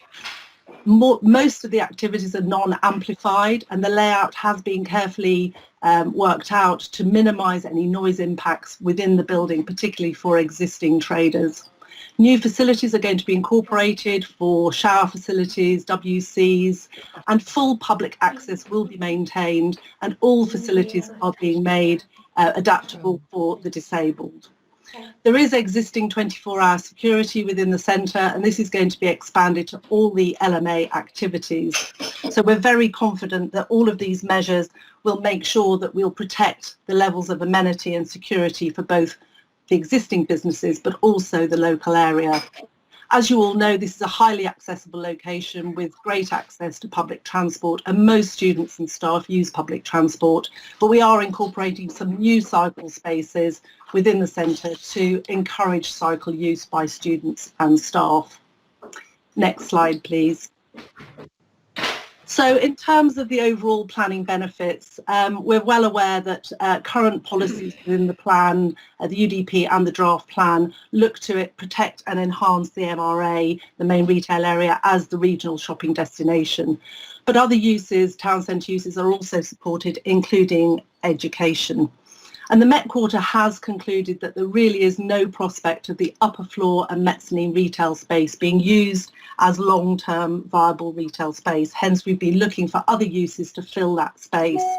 And we feel there are real synergies between LMA and the existing centre and the uses that are on their way. So, it also creates a fantastic opportunity for a locally based college, which has been incredibly successful over its 10 years that it's been going for to date, to expand its offer and increase the number of students to over 2,000 in 2 or 3 years' time. And it represents about a £15 million investment by both the existing owners and LMA themselves. So overall, in conclusion, we feel that introducing an active and vibrant education use into the centre will boost the role and performance of the Met Quarter, which will take it forward for the next 10 years and more, which will benefit both existing and future occupiers. And overall, that will have a fantastically positive impact on the vitality and viability of the main retail area as a whole, and thus be a benefit to the city centre. And we really hope you can support these proposals, and very happy to take any questions from members. Thank you. Are there any questions for Julia Bunting, please? So, Councillor Cummings, have you got your hand up? No. Okay. Any other questions before I hand over to our planning officer? Yes. Councillor Thompson. Thank you, Chair. Yeah, just a question for Julia Bunting. You mentioned that various mitigation measures have been put in place to ensure that there isn't excessive sound disturbance to the businesses in the Met Quarter. See, we have an objection from a local resident who's concerned that there will be sound that will be a disturbance to local residents. I just wondered what, if anything, has been put in place to mitigate any of that. Yes, thank you. I think the main concern, as I understand it from the local resident, is about additional activity outside the centre as opposed to the noise generated within the centre itself. And I think there was a concern about more comings and goings and more activity, particularly in Sir Thomas Street to the side of the centre. I mean, this is addressed in the committee report, and I think the officers have concluded that at the moment, obviously, Met Quarter is quiet. Well, it's everywhere's quiet at the moment, obviously for obvious reasons, but it has been extremely quiet over the last few months and prior to that, simply because most of the centre, particularly the upper parts, are vacant. And so there's inevitability that any more intensive use of the centre will generate more activity and in and around the centre. I mean, obviously, this is a city centre location where that activity would normally be expected. But I think the unique situation we have here is that the Met Quarter operates 24-hour security in and around the building, and that will continue and will extend to the LMA activity. So if there are any issues relating to the behaviour of students or activities in and around the centre which cause disturbance, then we do have the ability to control that. And I'm sure the security arrangements in the centre will be very willing to listen to any particular concerns that there may be. So we feel that actually in a city centre location, inevitably there's more activity. That's a good thing for the city centre. And obviously we have got controls in place where we can control behaviour as and when is necessary. Thank you. Can I just come back on that, please? Yes. Yeah. So that's great. All the management that there would be from a security point of view in case there were any of the kinds of problems that this resident fears. What about sound that comes from? I mean, it's inevitable. Performances, I know lots of them are going to be done by earphones, but there will be things where there will be real sound. Have you put mitigation measures in place to ensure that that's not a disturbance to local residents? Yes, I mean, there are no external faces to the building. I mean, the building, as you know, is quite an inward-looking space, and there are no windows that will be open, or indeed doors, other than the entrance doors, that are open to externalities, if you like. So in terms of noise that are generated by the activities, they will be very much contained within the building, and we have submitted an acoustics report to support the application, and that does confirm that in terms of external noise, there will be very little external noise from the actual activities. Obviously, we've also been very keen to ensure that any noise that's generated from those activities within the building, because obviously there are existing occupiers within the building, and the layout has been organised to make sure that that's not going to be the case. And indeed, we're putting in measures which include some double glazing of the internal shop units. We're looking at measures to obviously reduce noise going up and down the building, both within the structure, and our acoustics report is satisfied that we can minimise that. But in terms of external noise, I think there will be very little external noise coming out of the building, and we can control that. And in fact, there's a planning condition being imposed on the consent which does limit the amount of noise generated from the activities. But I'm told by LMA that although it sounds like there's going to be a lot of noise from dancing and performance, the majority of teaching is actually, I think it's about 95%, is actually non-noise generating in any event. Thank you. Thank you. And also I noted in my notes that you're introducing sprung wooden floors to reduce noise in the dance studios. And I know from when my daughters used to do ballet, that's a big advantage. So can I include now Councillor Juarez, who has a question? Councillor Juarez, would you like to give your question? Yes, thank you, Chair. I think the question's just been answered previously with Councillor Thompson's question. My concern was to do with sound. It was to do with the impact of lessons from students with singing. There's going to be instrument playing, dancing, of course, probably to music. So my concern was of the impact that it could have on the Everyman cinema that's been introduced. I mean, that is a great offer for the city. I think the presentation has been quite impressive this morning, and I do welcome the arts aspect of the proposal today. But my concern was for the Everyman cinema and what impact that would have on visitors visiting there and wanting to watch a film and have a relaxing drink. As I said, I don't know whether the applicant can add any more to that, but some of it's been addressed by the question that was asked previously. Yes. If you want to come back on that, it's up to you, because you have answered noise. I leave it up to you.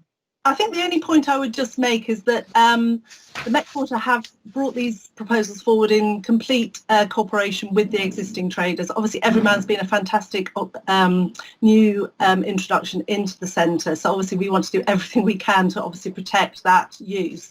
And I'm aware that along the boundaries of the cinema, there is going to be incorporated specific additional cladding against those units to minimise noise intrusion, and we're very happy and very satisfied, and the Everyman are very happy with the proposals and do not see that that's going to prejudice their operations in any way. I'm very pleased to hear the Everyman are pleased about that, and I did note in my notes about the soundproofing that was going to occur. And can I invite now a planning officer to make any additional comments that he thinks is necessary? Chair, thank you very much. I don't really have much to add. You've listened to a very detailed and very helpful presentation this morning, together with the report of the case officer. There's two conditions attached to the recommendation, which relates to noise control measures, conditions 5 and 6. On the first floor, 3 existing operators would remain. On the Victoria Street entrance, you would have the Everyman Cinema. On the Whitechapel entrance, both the Cricket and Hugo Boss doors go up to the first floor. As the agent has previously intimated, there are additional kind of physical noise barriers being put into those units to ensure that any noise transmission would be mitigated to the absolute minimum. I would also stress, and just to make, it's just an aside comment, but the owners of the Met Quarter are the actual applicants for this particular application, and I don't think for 1 minute they would submit a planning application that in their opinion would affect the ongoing viability of existing operators within the centre. In relation to the objection received from the resident of Whitechapel, I think the concerns raised by that objector have been addressed within the officer's report, Chair. I've nothing further to add to the debate unless individual members have any particular questions for me, Chair. Are there any questions? Yes, well, I'd like to then move that the recommendation be approved. Is that agreed? Thank you, Chair. In the absence of any further comments from members, we will move straight onto the vote on that basis. Chair, just confirm your vote, please. Agreed. Thank you. Councillor Concepcion? You're just on mute there, Tony, if you just repeat your vote.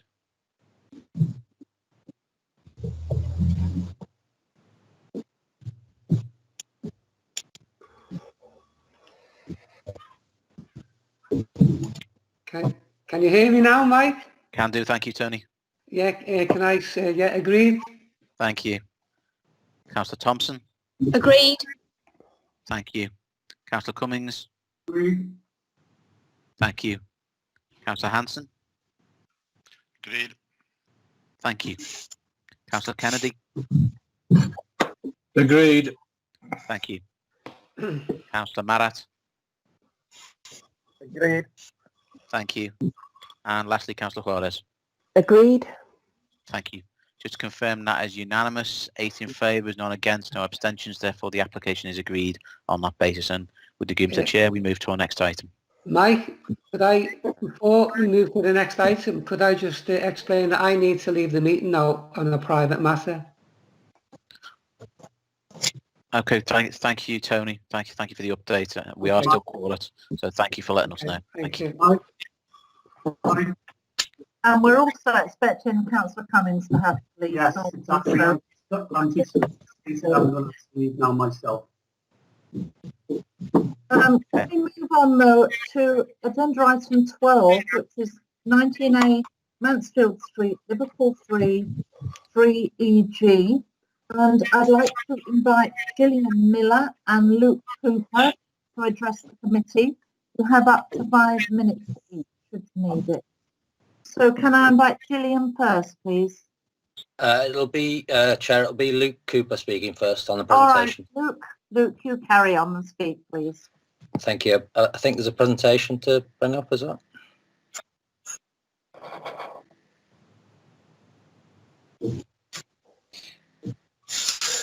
Okay, yeah, thank you for letting us speak in support of this proposed theatre, workshop, costume hire and rehearsal centre on behalf of Liverpool's Royal Court.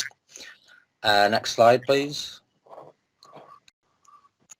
The existing site is an ad hoc collection of buildings linked together with substandard structures. Parts of the structure are failing badly and it's in need of urgent attention. It's not fit for purpose currently, and certainly not for the proposed use as a regionally significant rehearsal and set building facility. Next slide, please. The proposal is a new build 3 and 4-storey building. It provides a large set building workshop, increased capacity for the ongoing costume hire business, 3 high quality rehearsal and training rooms, and all the support facilities to run the complex. Next slide, please. The new building will be built with a flexible portal frame on both sides. This will allow a large open 3-floor workshop with space for at least 3 set workstations, allowing the theatre to continue its own shows in a more efficient way, but also be able to offer the facility for other arts institutions in the area, increasing efficiencies generally whilst ensuring set building remains within the region rather than being outsourced. The flexibility of the structure also makes sure the internal changes are possible in the future should the demands of the facility change, thus ensuring its long-term sustainability. Next slide, please. As you can see, the external appearance is a contemporary take on industrial architecture. The workshop element to the left on the top image is kept as low as possible whilst allowing clear height to build the sets with a crane lift. The building then steps up to create the rehearsal and the costumes area, etc., towards the green space in front of the building. We believe that the design, as shown, is in keeping with the industrial nature of the environment, yet outstanding enough to act as a catalyst for the redevelopment of the area in general, which we hope it can be. And the final slide, please. These are some images that were submitted with the planning application for the general look and feel of the building. And that's it for me. Thank you.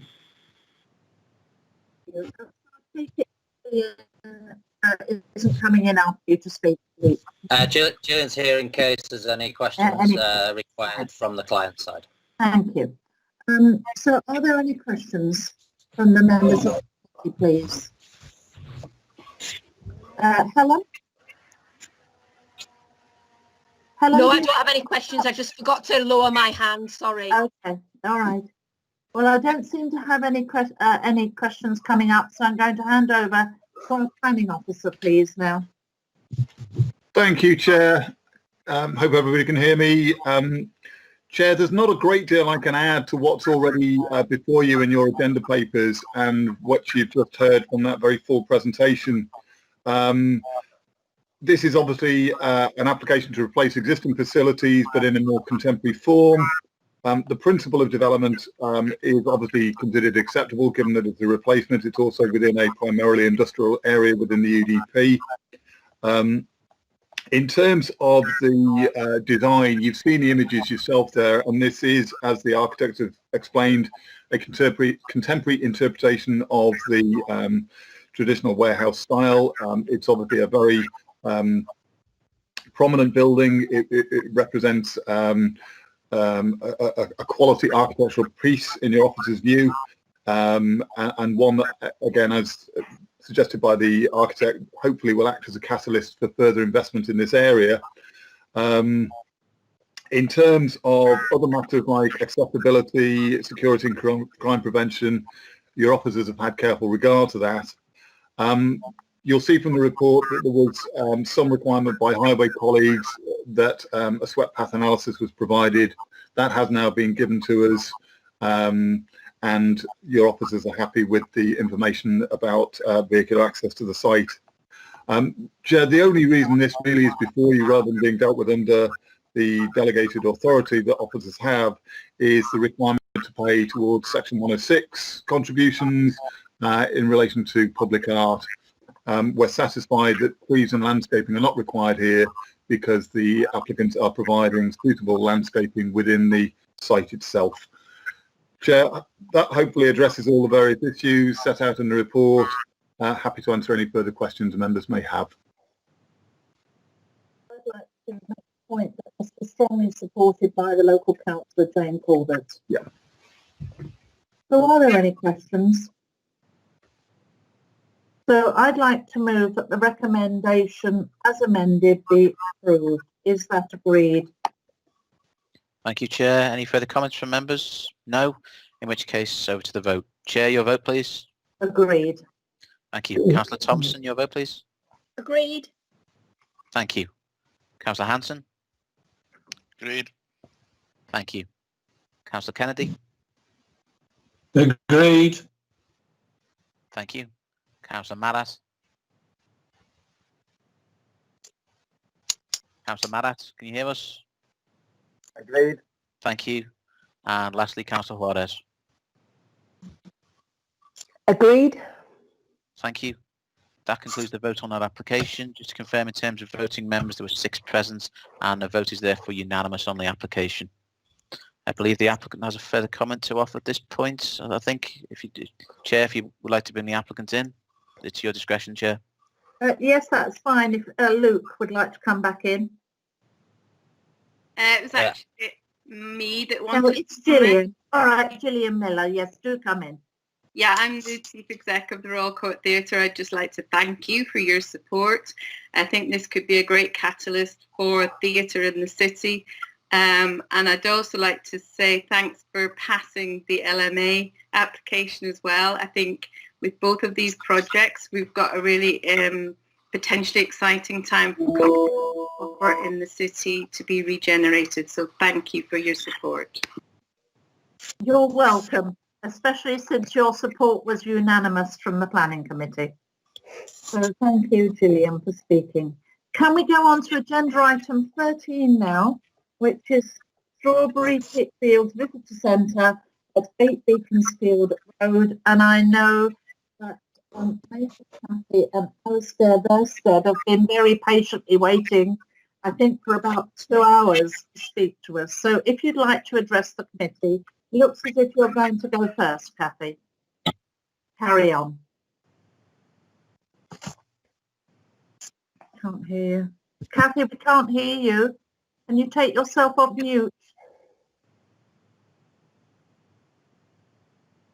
Cathy Burstead, we cannot hear you. I believe they're just sorting the connection now, Trish, so they are working on it now.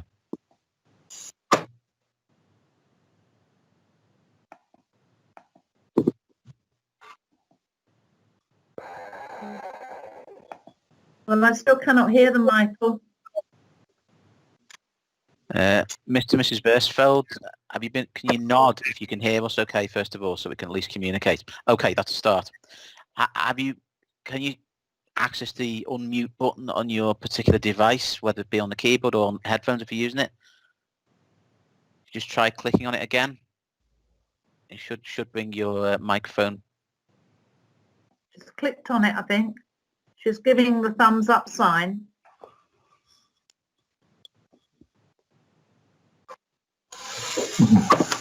I think we can hear you now. Would you like to carry on? I can't hear. No, I don't think it's coming through as yet, Trish. I can hear mechanical sounds, but I can't hear a voice.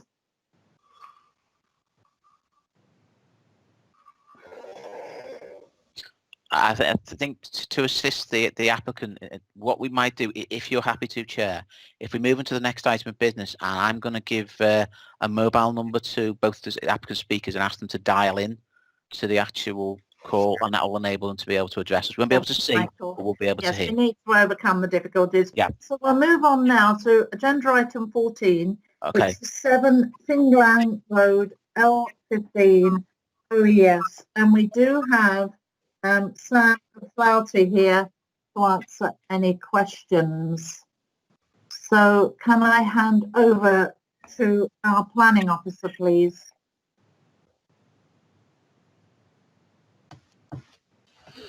Thank you, Chair.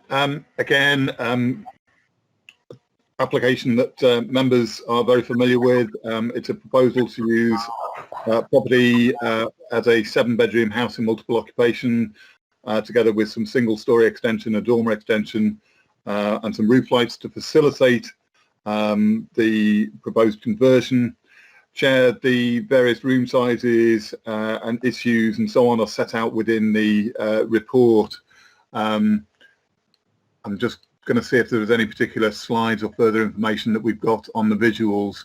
But suffice to say, Chair, that this is a matter, obviously, again, that members are very familiar with in terms of the issues. All of the matters that are usually raised as concerns are set out within the agenda report.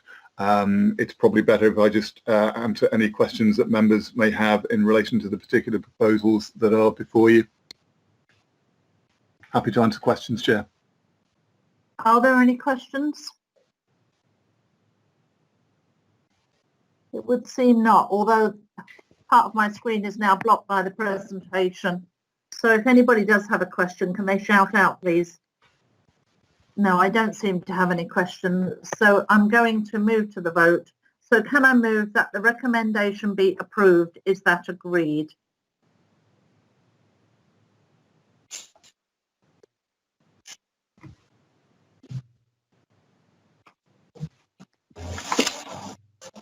Thank you, Chair. Just letting the technology catch up. I'll just place you all back on screen, if I may.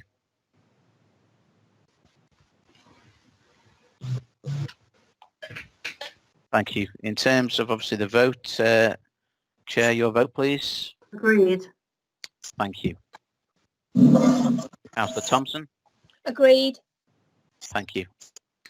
Councillor Hanson. Agreed. Thank you. Councillor Kennedy. Agreed. Councillor Marrat. Agreed. And lastly, Councillor Juarez. Just unmute your microphone, please, Myrna. Sorry, Mike. Yes, I agree. That's great, thank you. In terms of voting members, just to confirm, 6 members present for this item, 6 have voted in favour, no abstentions or objections. Therefore, that particular application, item number 14, is agreed. Chair, in the midst of dealing with the particular vote, I have been on the telephone with the representatives for our previous item of business, and they are endeavouring to dial in to join us now. So if you bear with me a minute, while I believe we should be able to do the next item of business, then we can revert to the Strawberry Fields application. So we'll carry on to agenda item 15 and then go back to 13. Correct. Thank you, Chair. So agenda item 15 is 57 Woodcroft Road, Liverpool 15 2HG. We don't have any speakers, so can I hand straight over to our planning officer? Again, Chair, an almost identical proposal, and again, an item, issues that you're already very familiar with. So it's a 7-bedroom HMO, again facilitated by various extensions. including dormer extension and single-storey extension to the rear. Again, let's just wait for those visuals to come up so that you can see the particular proposal. Can we go to the next slide, possibly? Suffice to say again, Chair, that the room sizes have all been assessed against your local plan policies. We've considered the impact in terms of the wider impact and policies.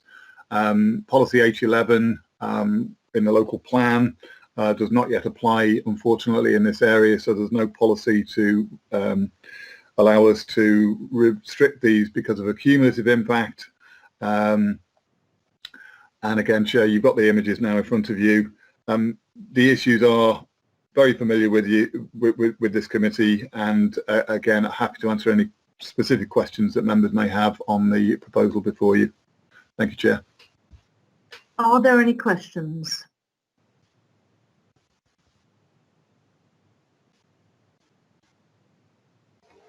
Well, I don't seem to have any questions. So again, shout out if you did have, but I don't seem to have any hands going up. So I would like to move that the recommendation be approved. Is that agreed? Thank you, Chair. It doesn't appear to be any comments from members, so your vote, please, Chair. Agreed. Thank you. Councillor Thompson. Agreed. Thank you. Councillor Hanson. Agreed. Thank you. Councillor Kennedy. Agreed. Thank you. Councillor Marrat. Agreed. Thank you. And lastly, Councillor Juarez. Against. Thank you. Just to confirm the voting on that application is 5 members in favour, 1 against. Therefore, the application is carried on that basis. Councillor Juarez, I'll record your dissent by name. Thank you. Chair, I believe our speakers for the Strawberry Fields item number 13 have now joined us by a phone connection. So I'm hopeful if they can confirm by talking at this point so they can hear us. You're not coming across at this point? No, I can't hear them. You still appear to be on mute, Mrs. Versfeld. Do you want to talk into your phone? Because I believe you've dialed in now, if I'm correct.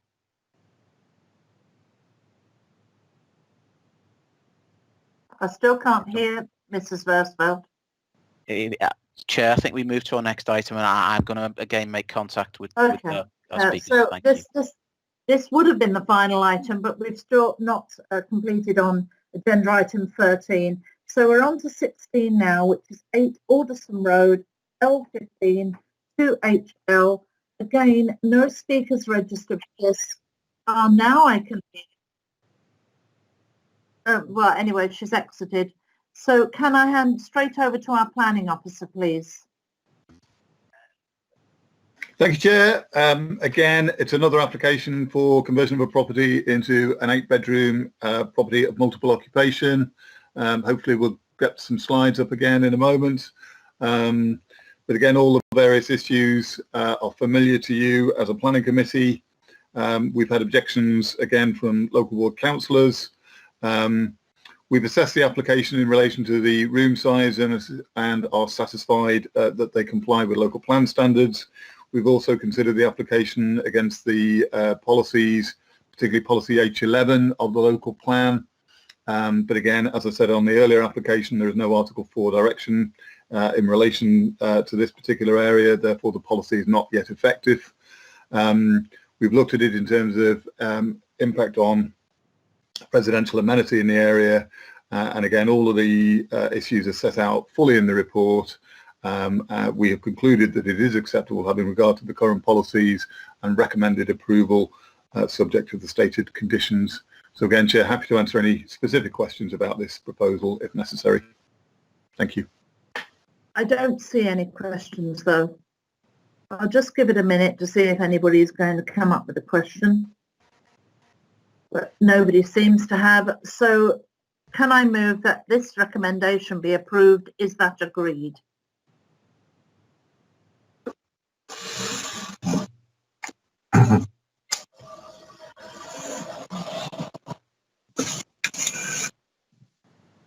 Something to Michael.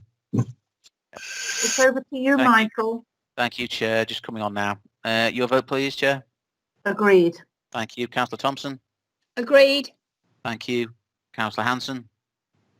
Agreed. Thank you. Councillor Kennedy. Agreed. Thank you. Councillor Marrat. Agreed. And lastly, Councillor Juarez. Agreed. Thank you. Just confirm that is unanimous. As you will have heard in terms of the audio overlay just then, our speaker for item 13 has endeavoured to rejoin us. So I'm going to see if we can make sure they were muted. I don't have control, unfortunately, of the mute capabilities for third parties. So I'm hoping that they have been able to unmute on their phone. Can I ask you to try and speak into your phone at this point and see if we're able to hear you okay?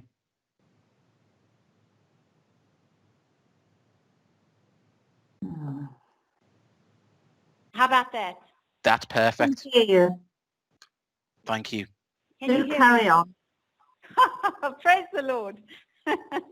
Good morning, everyone.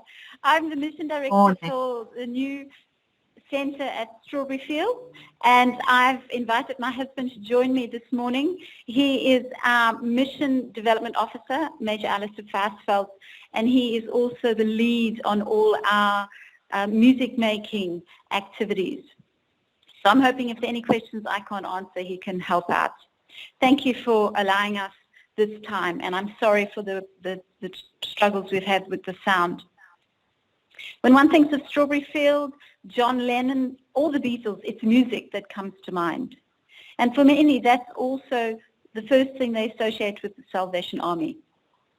In fact, the Salvation Army has been working in Liverpool for more than 140 years, serving, local communities across the city. And from the very beginning, music making and particularly brass band playing has been a part of who we are and what we do, both inside and in places outside. And so we would be absolutely delighted should we receive planning permission for the installation of this uniquely designed bandstand in the grounds of Strawberry Field, where John Lennon not only played as a child, but also visited on occasion to listen to the Salvation Army band playing in the gardens. We are very conscious of the fact that we are in a residential neighbourhood, so our plans include significant steps to avoid noise, crowding, or other forms of disturbance. We genuinely want the bandstand to bring great joy to our local community, as well as our visitors from around the world. Thank you for this opportunity to address some of the concerns that have been recently raised about the proposal. Scale, massing and design of the bandstand has been one of the things identified. And yes, the design will be a little quirky and unusual, but we believe it is absolutely in keeping with the history of the site, its rich cultural heritage, and its present vision to open the gates for the greater good of not just the local community, but also from visitors from around the world. I was hoping this morning to be able to present CGI to accompany my presentation, but unfortunately the designers were not able to produce them in time. But what I have received from our builders is a tree replanting schedule for the autumn. And this identifies 10 new trees to be planted in between the bandstand and the Beaconsfield Road boundary, which will help filter views from neighbourhood properties. The proposed trees are 2 sycamores, 2 yews, 2 silver birch, 2 beech, 1 Scots pine and 1 lime. And these trees will have a girth of between 20 and 40 centimetres. They will have a clear stem of 200 centimetres and an overall height of 450 centimetres. There were also concerns raised over noise pollution and disturbance.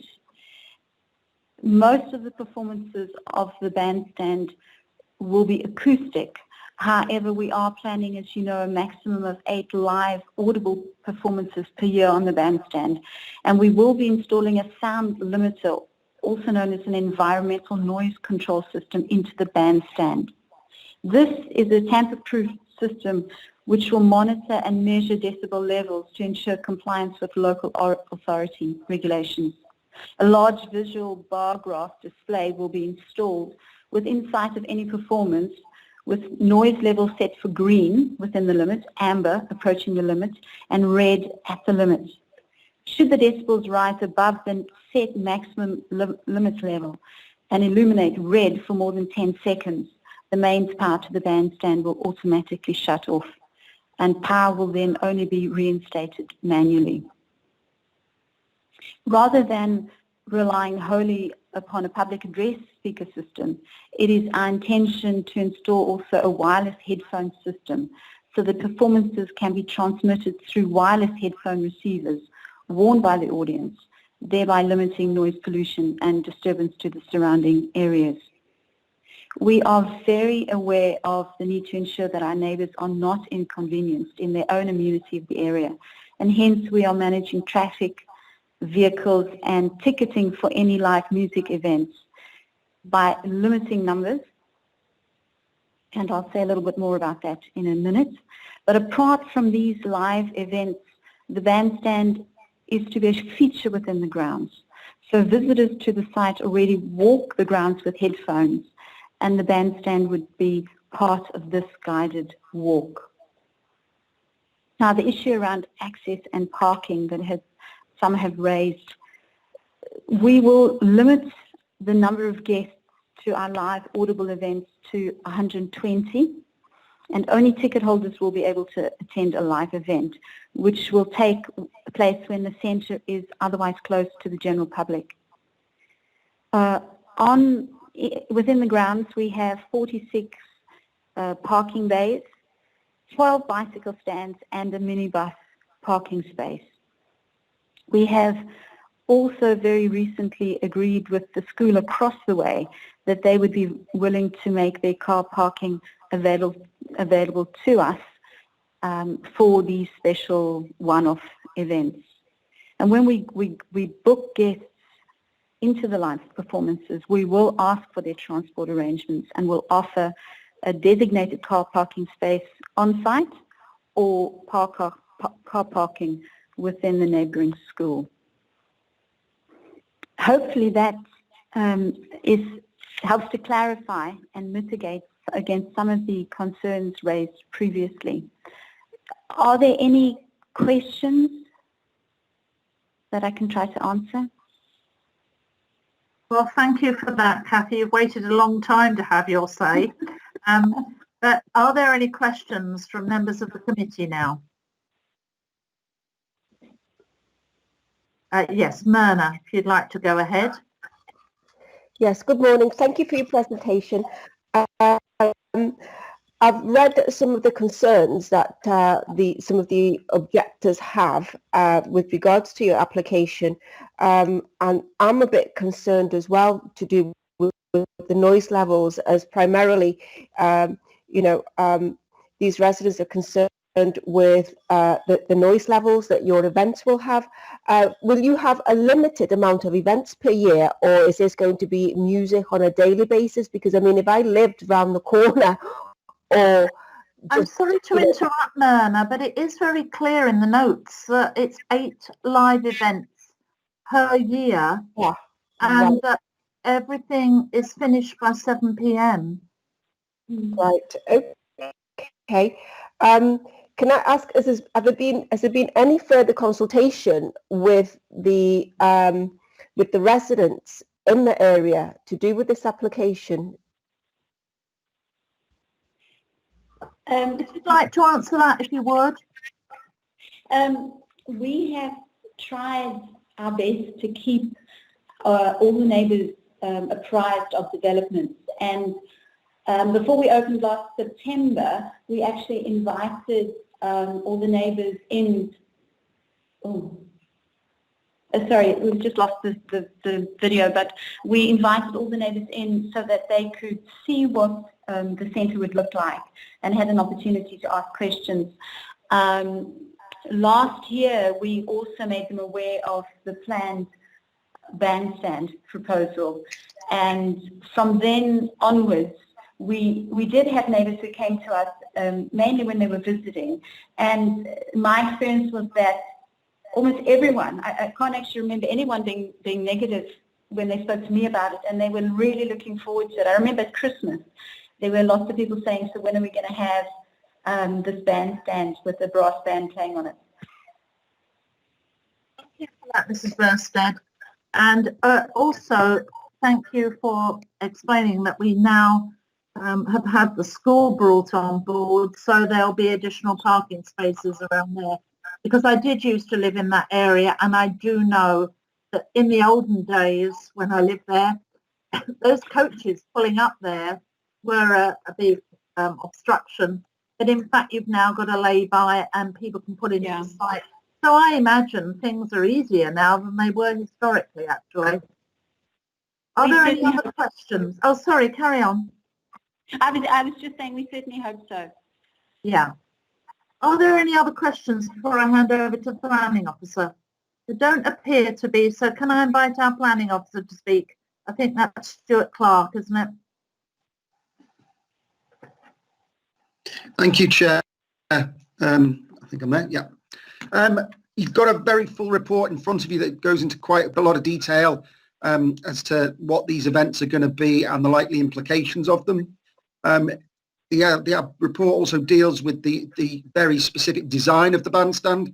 As you've heard, it's quite a quirky design, and it's deliberately quirky to tie in both the Salvation Army side of things and the Beatles and the history associated with Sergeant Pepper. So we're comfortable that this design, albeit quirky, is an appropriate design response in this location. There have been concerns that it's going to be too visible from beyond the boundary. It's going to be set 11 metres in, and you've heard there's going to be a number of trees planted between the bandstand and the boundary. So over time, those trees are going to establish, and any views are going to be filtered. So the main experience of the bandstand is very much going to be from within the site as opposed to outside of the site. It had a full explanation from the Salvation Army as to how the site will operate. There'll only be 8 audible performances a year, with everything else going through headphones. The report's been assessed by Ian Rushforth in Environmental Health in terms of noise, and he's happy that any impacts are going to be acceptable. And therefore, we're happy to recommend approval, Chair, but happy to answer any questions. Are there any questions? No, well, there don't appear to be, so I'm going to move that this recommendation as amended be approved. Is that agreed? Thank you, Chair. If you can just confirm your vote, please. Agreed. Thank you. Councillor Thompson. Agreed. Thank you. Councillor Hanson. Agreed. Thank you. Councillor Kennedy. Agreed. Thank you. Councillor Marrat. Agreed. Thank you. And lastly, Councillor Juarez. Agreed. Thank you. That concludes the vote on our item. This is unanimous, 6 in favour and no dissenting members. So we might look forward, hopefully, to attending at the bandstand at some stage. Thank you. And that concludes our business for today. Thank you, everybody, for that. And I do intend sending round to all councillors a short report on our planning. I'd like to say to all of you, I think we've done brilliantly well in this lockdown. By my reckoning, we've actually had 10 meetings now. So thank you, everybody. See you next time. Thank you, colleagues. Just to confirm that will conclude the live stream for today's meeting, and thank you everyone for watching today's proceedings. Thank you, everyone. Thank you.